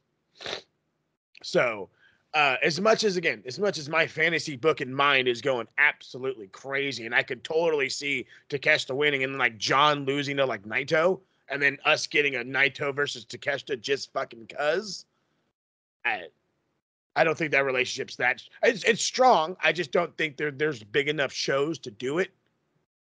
And I think that you made an excellent point with that one, because that's the entire thing. They love to build around big shows.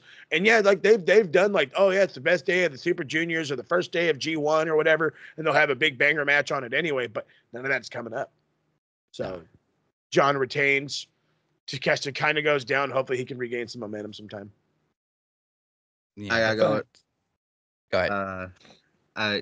I gotta go with Moxley on this one because the next event is Forbidden Doors for AEW. So for all we know, we may probably see, there you go. So we may probably actually get that match at Forbidden Doors anyways. Okay, just changed my mind. I'm just saying, because who needs the boost here? Takeshita or John Moxley? Takeshita. It's always whoever's against Mox needs the boost. That's just true. Mox doesn't need a boost. Mox don't need. He needs a break. Fucking guy. He needs a break, not a boost. But yeah, no, if I totally forgot about Forbidden Doors. Forbidden Doors also supposed to be influenced with CMLL as well. So I can only imagine what kind of craziness can happen. So yeah, no, I'll flip flop that one. Give me Takeshita. All right.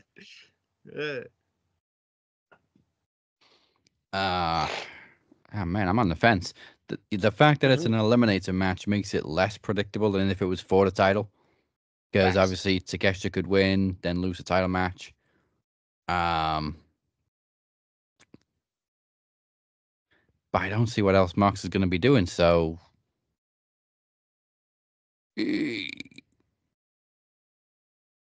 my head's screaming, play it safe and go for Mox. I hear you on that one. That was what my brain did too, but I was like, I can't do it. Can't do it. Go for Mox, Daz. If you don't, I'll smack you upside your head. Hey, yo. Violence. Oh, man. Yeah, I'm going to go for Mox. There's probably somebody like in New Japan on their roster that Mox could face at Forbidden Door for the title. I believe it. It's been a while since I've watched New Japan, other when I did one live stream of Mike Bailey versus, what was that guy's name? It happened at G1 in Austin, Texas.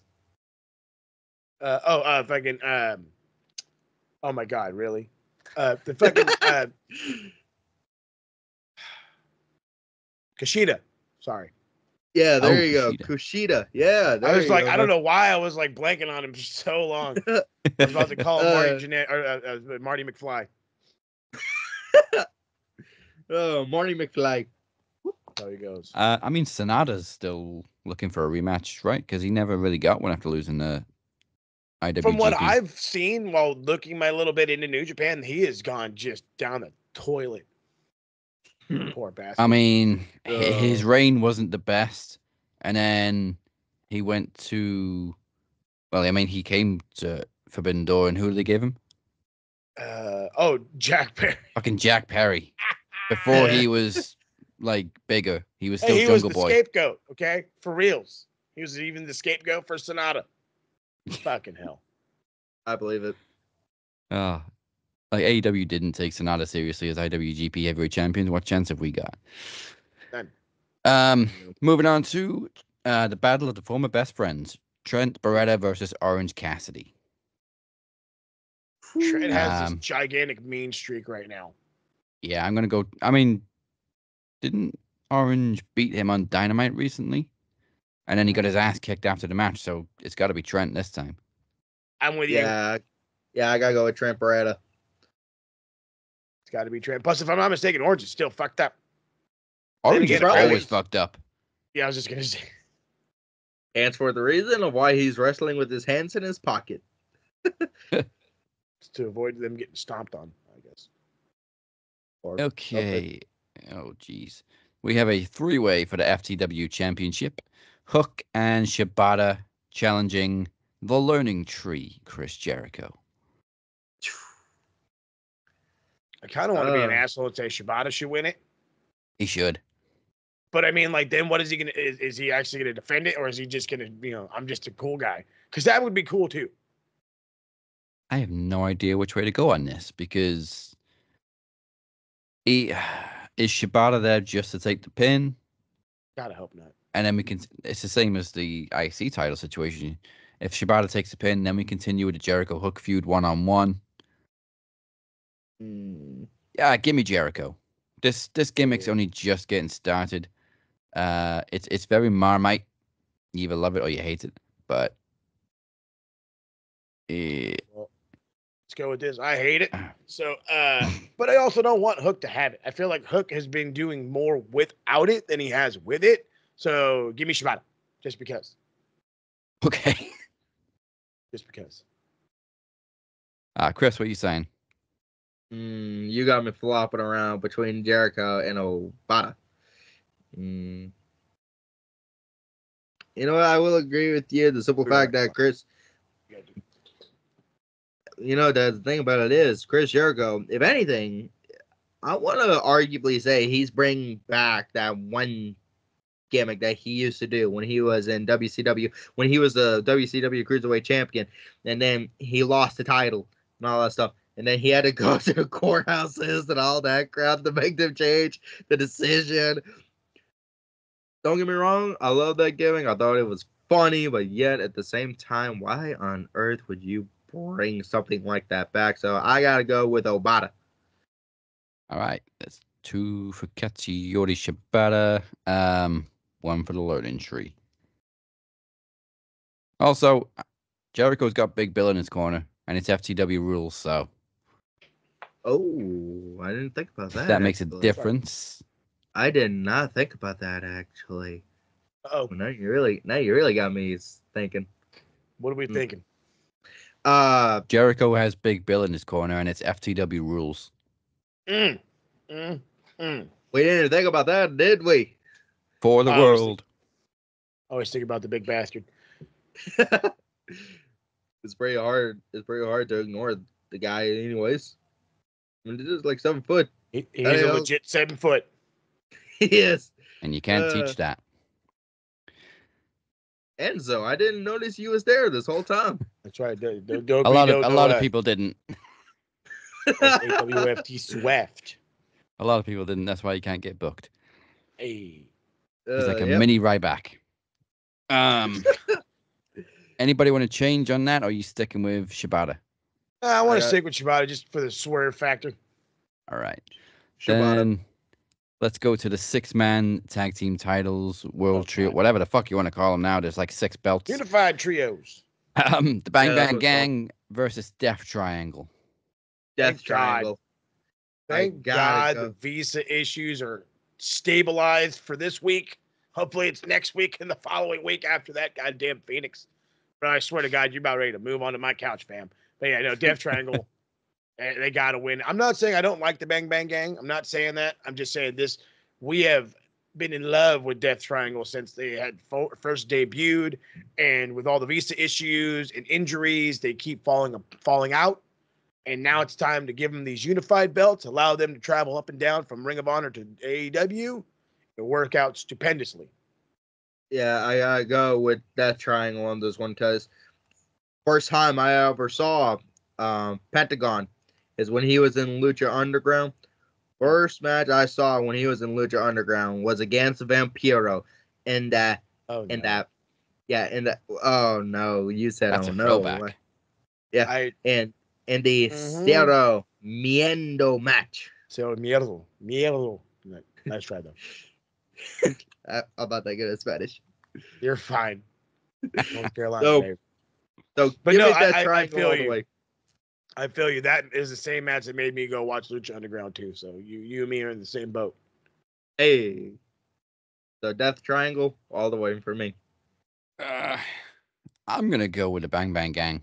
Oh, the Bang Bang Gang. Got you. Yeah, like they've only just unified those titles, and I think that's like literally the only thing the Bang Bang Gang's got going right now. And I'm kind of hoping if they hold them long enough, they're gonna condense them into just 3 belts. Nah, I like this fucking like 6 belt shit. It's awesome. There's like 7, isn't there? Because like Jay's still carrying around one of the scissor belts. Oh yeah. They're just right. loaded in titles. Why not? Yeah, Loaded you don't see it. gold. Yeah, other than AEW and ROH for that matter, you don't see things like that in wrestling promotions no more. You don't. Old school, baby. Bring it back. All right, damn, we still got 3 matches to go. Mm-hmm. Oh. All right. I really don't want this one to change hands, but it's fucking obvious. Willow Nightingale defending the TBS title against Mercedes Moné. Finally wrestling. Earning her ridiculous paycheck. After months of awful promos. Again, bro, there are footballers in the Prem working their ass off right now. They don't make as much as she fucking does. It's just ridiculous. I feel for Willow if she is dropping because she's been killing it. Her promos have been fire the last few weeks. Dumb fire. And Mercedes' promos have just been dumb. Hey. WWE, if you will. Yeah. No, they haven't even been that. Stop. Oh. They haven't even been that because at least those were tolerable. They've been This is WWE level promos without the script. Hey, so she jumbled words. Gotcha. Jumbled. Yeah. Jumbled. Okay. Well, I mean, everything after the opening catchphrase of "Say hello to your CEO." No. Oh, Don't want to. I'd rather quit the corporation. Was it me that I'm said it already best? annoyed just from hearing that. Somebody said it best. I think it was me. It's like somebody cosplaying as Sasha Banks. No, it was you that said that. Attaboy. Yeah. It's awful. But But yeah, it seems obvious she's going to win. I really, really hope that we're wrong and they pull a swerve and Willow wins. But what can you say? I've seen highlights of Willow versus Mercedes when they were in New Japan for what was the name of that championship again? New Japan Be strong. Women's strong. Yep, First ever. That and again, Daz, I agree with you. I don't want to say it, but it's too obvious. I gotta go with Mercedes. It's also got me thinking, like, if the whole plan was for Mercedes to beat Willow, why would they turn Mercedes heel and keep Willow as a face when obviously it's about revenge from that New Japan match? Because Willow's so lovable, bro. You can't make her a bad person. You can't make her a bad guy. Just can't. Very easy to make Mercedes, though. Let's look at it this way. Let's look at it this way, okay? Between Willow and Mercedes, let's try to compare them to CM Punk versus Samoa Joe when they were both in ROH. CM Punk constantly lost to Joe again and again and again and again until he finally, just like my victory over Daz, better pill for you to swallow. I know it is. When he finally got a victory over Samoa Joe in the Owen Hart tournament on Collision, it must have been a sweet victory for Punk finally to get that victory over him. So imagine how is it going to be when Mercedes beats Willow for that title. I mean, she's a heel, yeah. She's a heel, yes, but yeah, at the same time, you're probably going to be like, yes, she finally beat her, or whatever. Some I don't know who's people going to will, say I that, won't. but somebody might. I was like, somebody might say, but it ain't going to be us. Yeah, it ain't going to be us, that's for sure. It's probably going to be that Brandon dude in the group. You know that guy. Here's my only thing, because like I'm really trying to think of any way for Willow to keep it, but there's not enough momentum for Mercedes to go for the women's world championship. It's just there's not. She doesn't have enough momentum to go for this title. She doesn't. It's facts. it's been a poor effort to say the least. As much as I'm with y'all, I do not want Willow to lose because she's been absolutely killing it. It has to go to Mercedes. I'm also going to throw this in. Chris is probably going to turn on her to cost her the title too. Yep. I believe it. It hurts to type this, but I'm going for Mercedes. Yep. Boo. Boo indeed, Moses. Boo indeed. Boo this woman. Anyway, there you go. Okay. That brings us to the final two matches. I don't know which one's going to go on last. Either one is cool. So let's go with the Anarchy in the Arena, the new Elite World Order versus Team AEW, Bryan Danielson, Darby Allin, and FTR. The Elite.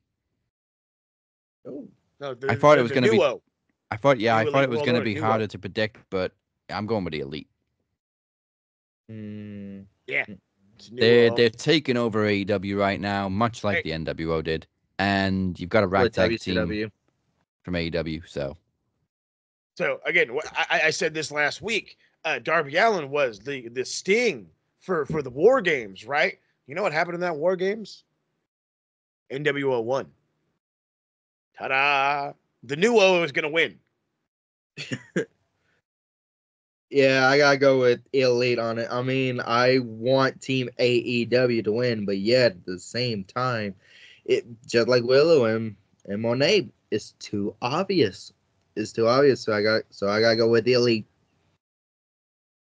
And you talk about who gets beat down on the Go Home show. Didn't the Elite get beat down last night? Yep. I think I saw. Mm-hmm. Yep. Isn't that crazy? Isn't that crazy how this world works? It's funny how wrestling formula works. Mm-hmm. Yep.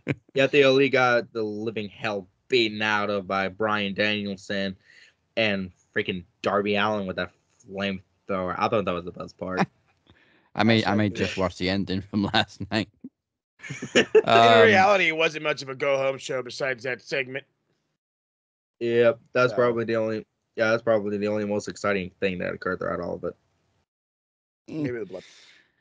We made a bloodbath. All right, this takes us to the World Championship. Swerve's first defense against. No, wait, he defended on Dynamite. First pay-per-view defense against Christian Cage with the whole freaking family in his corner. Mm-hmm. But Prince Nana's back. Yeah, Prince Nana's back. Stopped Christian from escaping via motor vehicle, which I thought was awesome. It's a great little segment. But again, if we're talking about guys that got the comeuppance, Swerve. Okay. The formula doesn't always work. Yeah, it never works. Just as soon as we figured it out, they immediately throw another. I mean, his name is Swerve, so again, he's going to swerve the formula. Swerve has to retain. We just talked about how we don't want Will Ospreay to take that title off him, even though we love Will Ospreay just yet. So don't drop it to Christian. Yeah, I'm going with Swerve for this one. I mean, I hate being that guy to be like, well, in reality, it wouldn't be that bad. But I mean, Christian Cage's over as fuck. It would be kind of cool, but yeah, no. Swerve is, as I've always said about Tony Storm, or not Tony Storm, I guess, the hottest person right now in wrestling. Mm-hmm. Swerve's it. So let's stay on let's stay in the swervy lane, and let's keep it rocking. And for how long it took him to win the freaking title, he needs to keep it for a while. Thank you. Yep. All right, that is all 10 matches from Double or Nothing. We're almost at the end of the show. The main event is still to come between Anon Mascaras and Beer. But speaking of Beer, it wouldn't be a normal week if we didn't get Beer's round of NXT. Ooh, my favorite. Hey.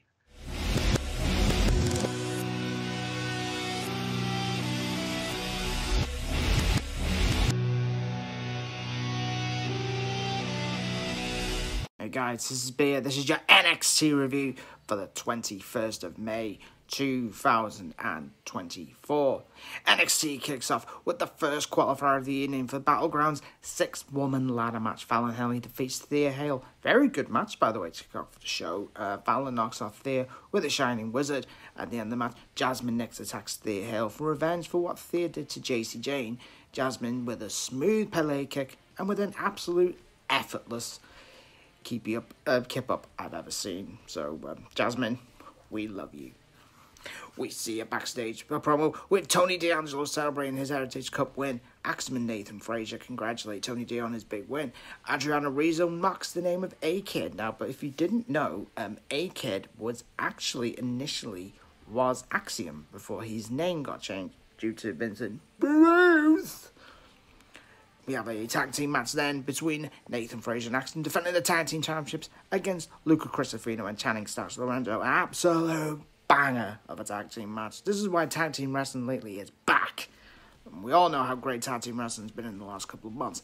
We have the No Quarter Catch crew attack the family with a huge brawl breaking out. And following that, we have the OC attacking the champions from behind, hitting them with a magic killer. And I think that will be the match that we will see at Battleground. We will see Nathan Frazier in action against Carl Anderson and Luke Gallows. We then have the triple threat match between Wesley, Josh Briggs, and Joe Coffey, who replaced Ivar due to injury. Now, we're not sure whether this injury is legit or whether Ivar's just taking some time away. People have said that it's a work. We have heard that Ivar is apparently injured, so we do wish Ivar a quick recovery. Very good match. It's never a dull match when Wesley's involved. And Wes and Joe Coffey both pin Josh Briggs. Later on in the evening, Obafemi confronts Ava to find out what's going on. Ava says, triple threat at Battleground. Now, you remember the last time Obafemi was in a triple threat match? Stand and deliver. Just go back and watch it. An argument break out between Riley Osborne and Ridge Holland. Professor Chase demands him to settle in the ring next week.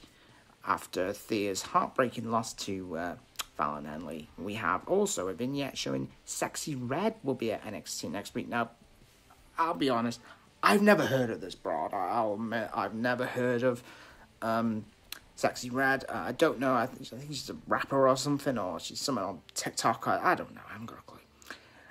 We have the second women's qualifying match for the 6-woman ladder match. Battleground, we see Jada Parker defeating Brindley Reese. Quite an easy win for Jada, and Jada, for me, is a huge threat to win this women's championship. Well, the remaining matches, we have Mia Yim against Tatum Paxley, and Kalani Jordan against Ren Sinclair. Again, we saw a weird vignette of someone snoring and an alarm clock went off. Now, I saw this last week, and we saw it again, but I think we now know who it is. There was someone just waking up and putting some panda slippers on, and for me, it's Wendy Chu. We've not seen Wendy Chu for about 9 months until she had a recent match on Level Up, and it'd be great to see Wendy back. Wendy's added a little bit extra to that women's division. Then we see Ava on the phone saying that it's all confirmed for Roxanne's next challenger for Battleground. She said it's all confirmed with Adam Pearce, all confirmed with Nick Aldis. Now, there are listed names that people are thinking it's going to be Naomi. People can be thinking it's someone like Bianca Belair coming down to NXT Battleground. But I think it's going to be either Meiko Satomura and Tegan Knox. Now, shout out to Chris, my guy. He called 4 days ago that they're potentially sending Tegan Knox to NXT for a little while. So if it is Tegan Knox, Chris, the Wrestling Informer, go and follow him. Top dude. If you ever want anything, he'll answer the questions for you. Lexis King's in one-on-one action, but against who? We have the arrival of Dante Chan, who we've seen quite a little bit on Level Up recently. Underrated talent.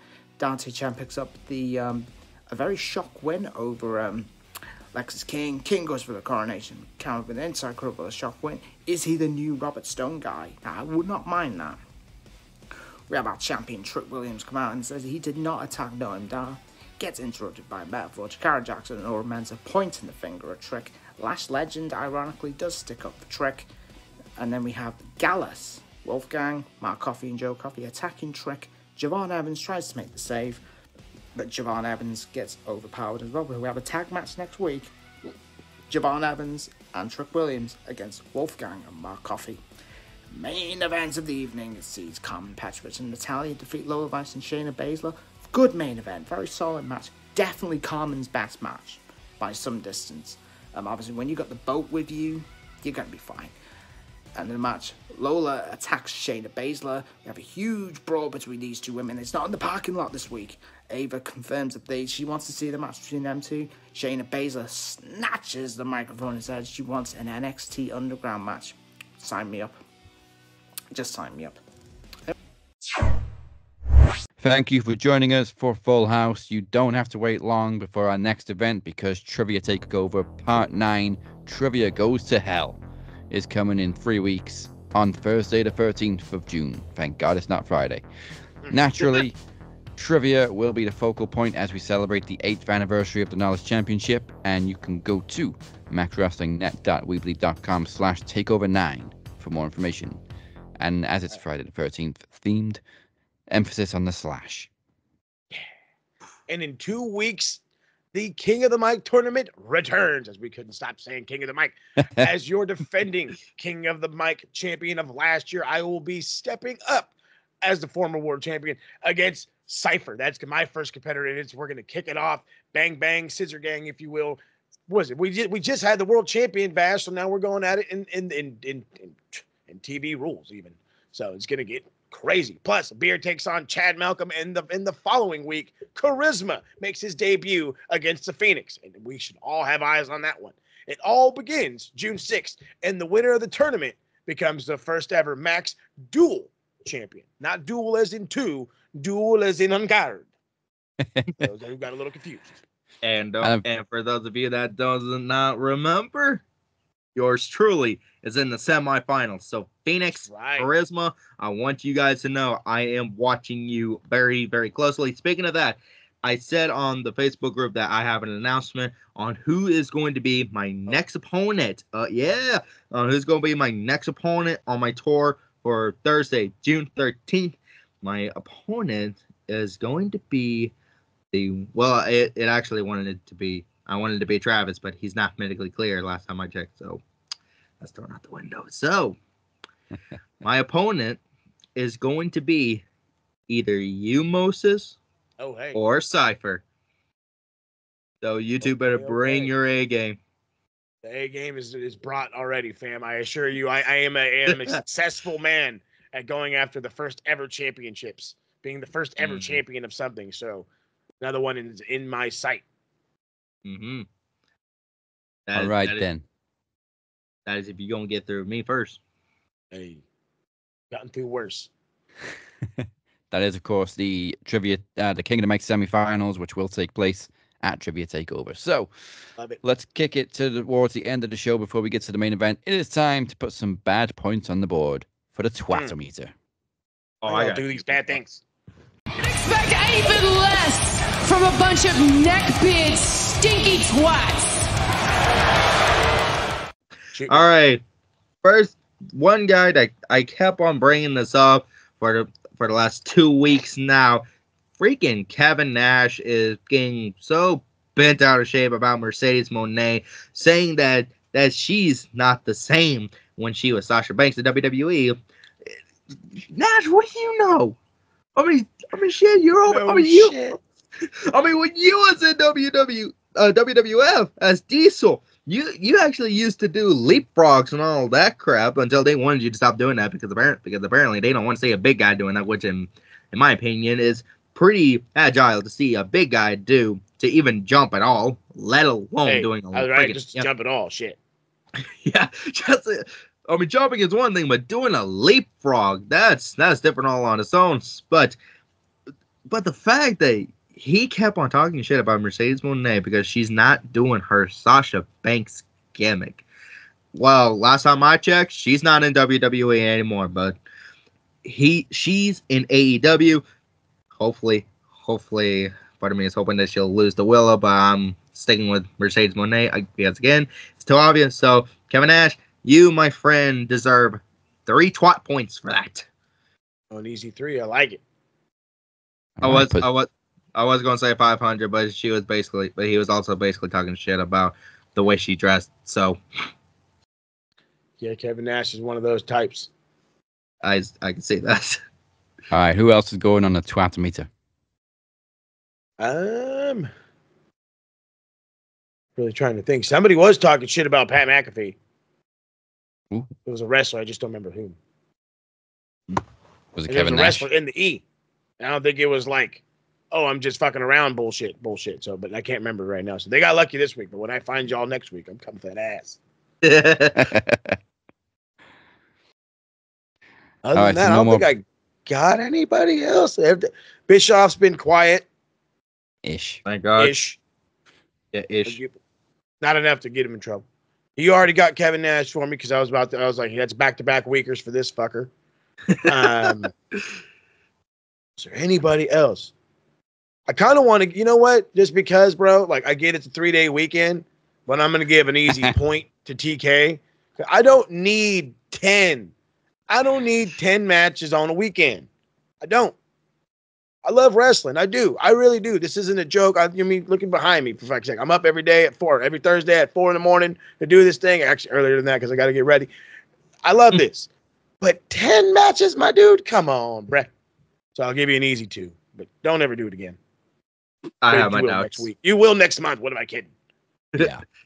All right. I don't normally invade the Twatometer because I look after the good side of the wall, but I'm going to give 10 points to Mercedes. I'm preempting her ruining Willow's reign, so 10 points to Mercedes. Love it. Too obvious. Like I said, it's too obvious. All right, now for the good side, let's get to the Yeet-O-meter. Yeet. Yeet. Feel me? For real. Do you feel him, sir? Do. Kick this off with... I don't fucking know. You know what? 10 points to Lyra for making the Queen of the Ring final. There you go. Good for her. The young lass. Mm-hmm. Young lass kicker in the making. Who else gets some pointage? You know what? Speaking of last kicker, let's go on ahead and give Becky Lynch. How many?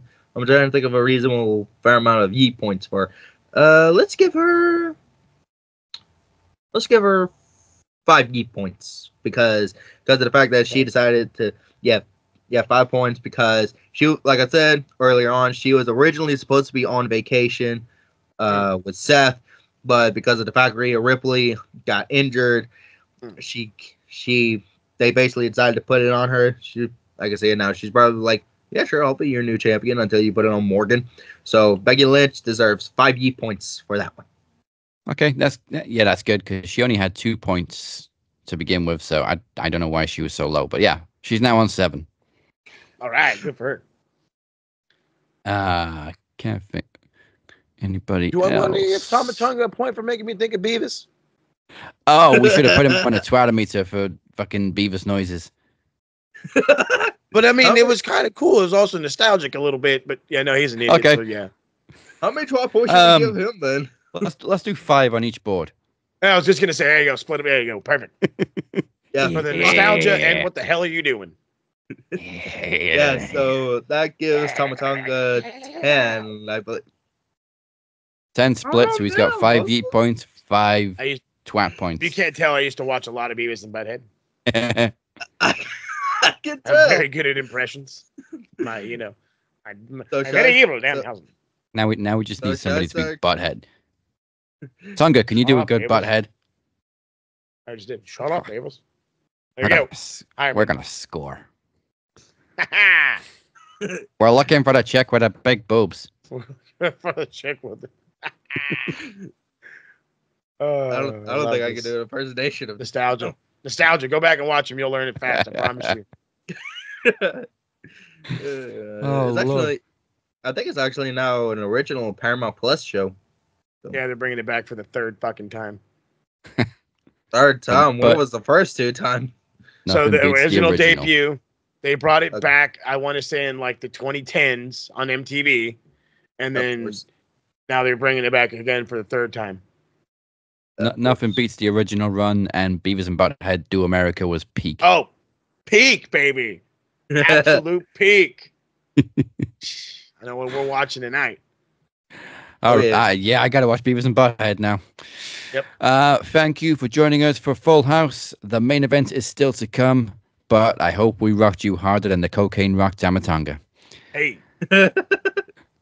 Before we close this up, let's find out what Host Mo and the TSK have for you Pentonet Geeks this week with a roundup of Click This.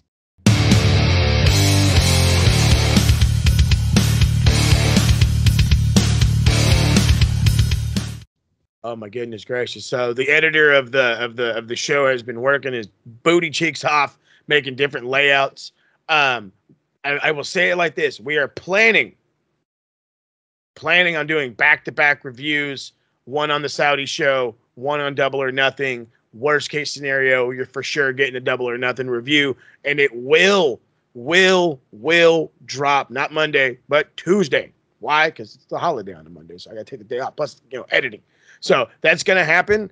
Other than that, we're still waiting on confirmation from my other three, let's call them football fans, to see when and where and how soon we're going to get back on the Prem and pretty much how everything's going to go down. There's a lot of BS friendlies happening right now. Guys are traveling everywhere. My team just took off to Australia. Then they're going to hit South Korea, and then I believe they got to stop in Japan. So lots of summer stuff coming up for football, but the Max Football Pod should be returning soon as well. So keep your eyes peeled for that one. And the only way to do that is following all the fun socials. So that's at the Max UK. Oh my goodness gracious.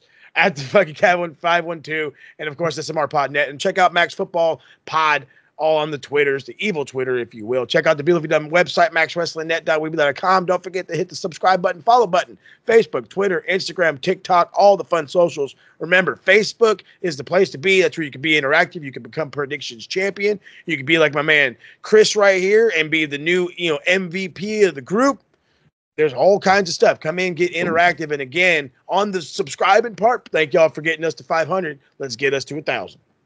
You just reminded me, actually, we haven't actually announced if he's still the MVP. Oh, hey. It's a special event. We're supposed to do the MVP and the EVPs. Oh, hey. All right, let me take a look real quick. Something tells me he's still going to be the MVP. Yeah, I think so. All right, let's take a look at the list. Come on, you motherfucker. Oh, why have you gone slow all of a sudden? There we go. All right, so, yeah, there's no point doing it. The EVP is still Travis. The MVP is still Chris. That's right. Hey. That means other people need to get on and get interactive. All right, now, with that said, that's it for this week, apart from the main event still to come. Join us next week for the fallout as we present Full House Cash Out as Teddy P defends the Max World title against Moses Marquez. We're going to leave you now with the main event. It is 4 months in the making. Will Beer finally get answers for his torment at the hands of that masked bastard, Anon Mascaras? Bastards. Thank you to Chris Reid for joining us for his first time on Max. You've been watching the Cap and Mo. Mark Henry, do your thing. It's time for the main event. It's come to this. Full House. Me and you, Anon Mascaras. For weeks and for months, I have waited for this. Every time I go to sleep, and every time I wake up in the morning, I dream, I thrive, and I crave what I'm gonna do to you. And you're just a little boy hiding behind a mask. And I can't wait for the day that you and your two little clowns decide to unmask. And yeah, I made a mistake. I accused a guy who is a friend of mine, who I consider a brother, and Travis. And I lived up to my word, and I apologized to him. Live on the show, I kept my damn word. But let me tell you what, Anon Mascaras, I will keep my word when I remove your head from the rest of your body. you proceeded to cost me the World Heavyweight Championship. And you considered that to be enough to keep me down. You got your two clowns to then try to injure me in this very building, in my own home. But like I said last time, you only got the job done half right. I'm still standing. But you didn't leave me for dead, which you should have done. But you didn't do it, did you? And you can bring your two clowns, your two asswipe friends with you. Because man, oh man, I cannot wait to expose you to the whole of the Max Wrestling Nation. You made me do something. I swore I would never bring him back. I swore to everybody I love I would never go there. I would never bring him back. But Anon Mascaras, you drove me to this.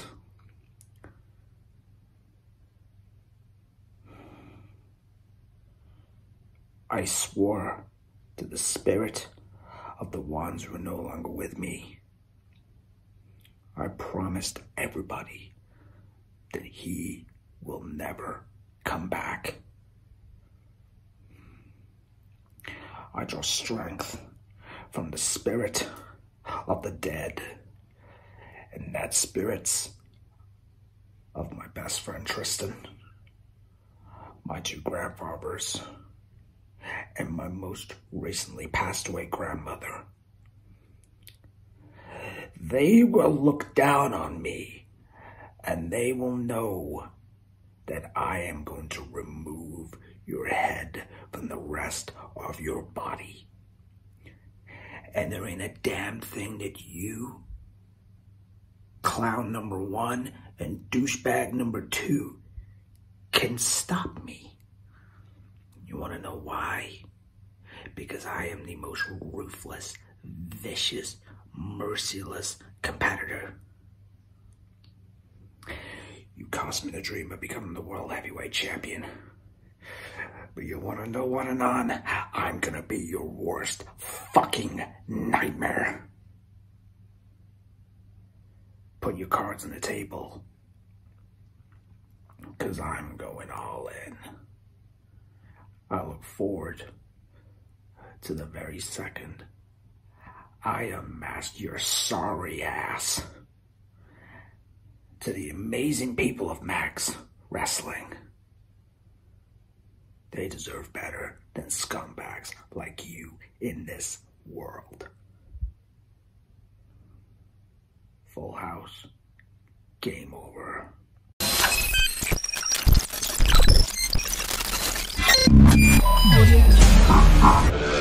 We are Legion.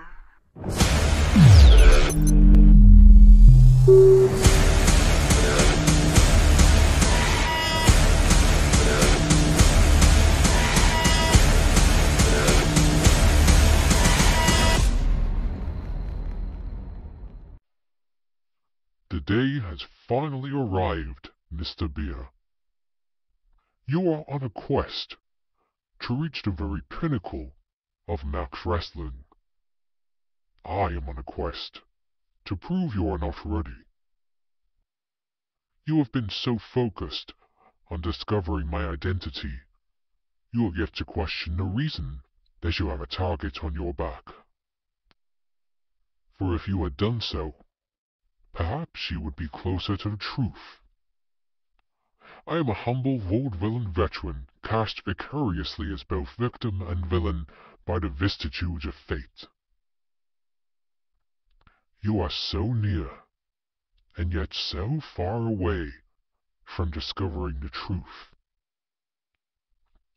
And that has been the story of your entire Max Wrestling tenure, hasn't it, Mr. Beer? You were the runner-up to the first ever Knowledge Champion 8 years ago. You finally won the Knowledge Championship, but only for mere minutes before it was snatched away from you. You were once again the runner-up to winning King of the Mic, and yet you found yourself in a World Championship match at Podcast Promo Rumble 9, which you did not earn. Mr. Beer, you must learn to earn. You must prove yourself worthy of being a champion, of being a top contender, of being in Dragon Club. None of these things should be handed to you. Your story ends in glory. But first, you must go through hard times. Instead, you want everything now. You believe you are owed success, Mr. Beer. You are playing a dangerous game. Well, I enjoy living dangerously too, and that is why I took it upon myself to teach you these lessons. But now it is not just I you must be concerned with. Now you have a legion watching your every move. So, I should leave you to lock your doors and windows, Mr. Beer, for I am not here to defeat you. I am here to give you the illusion of coincidence, which is in fact consequence. Until we meet again, viva the universum vicis vici. By the power of truth, I, while living, have conquered the universe.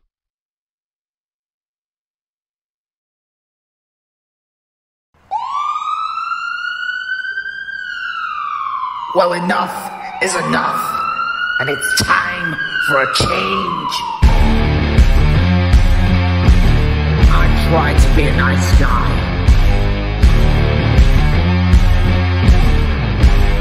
I tried to play by your rules. You all turned your backs on me. And I don't hate you. I just feel sorry for you. And with my defeat, my victory, you just embarrassed yourself in front of everybody in front of Max Wrestling. And the result is simple. I'm now going to reach my destiny of becoming the World Heavyweight Champion.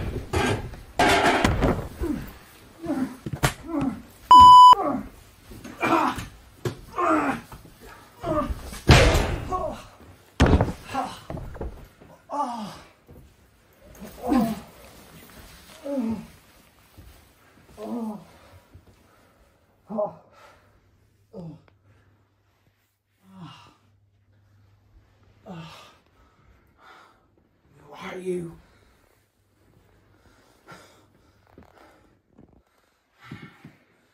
You piece of shit.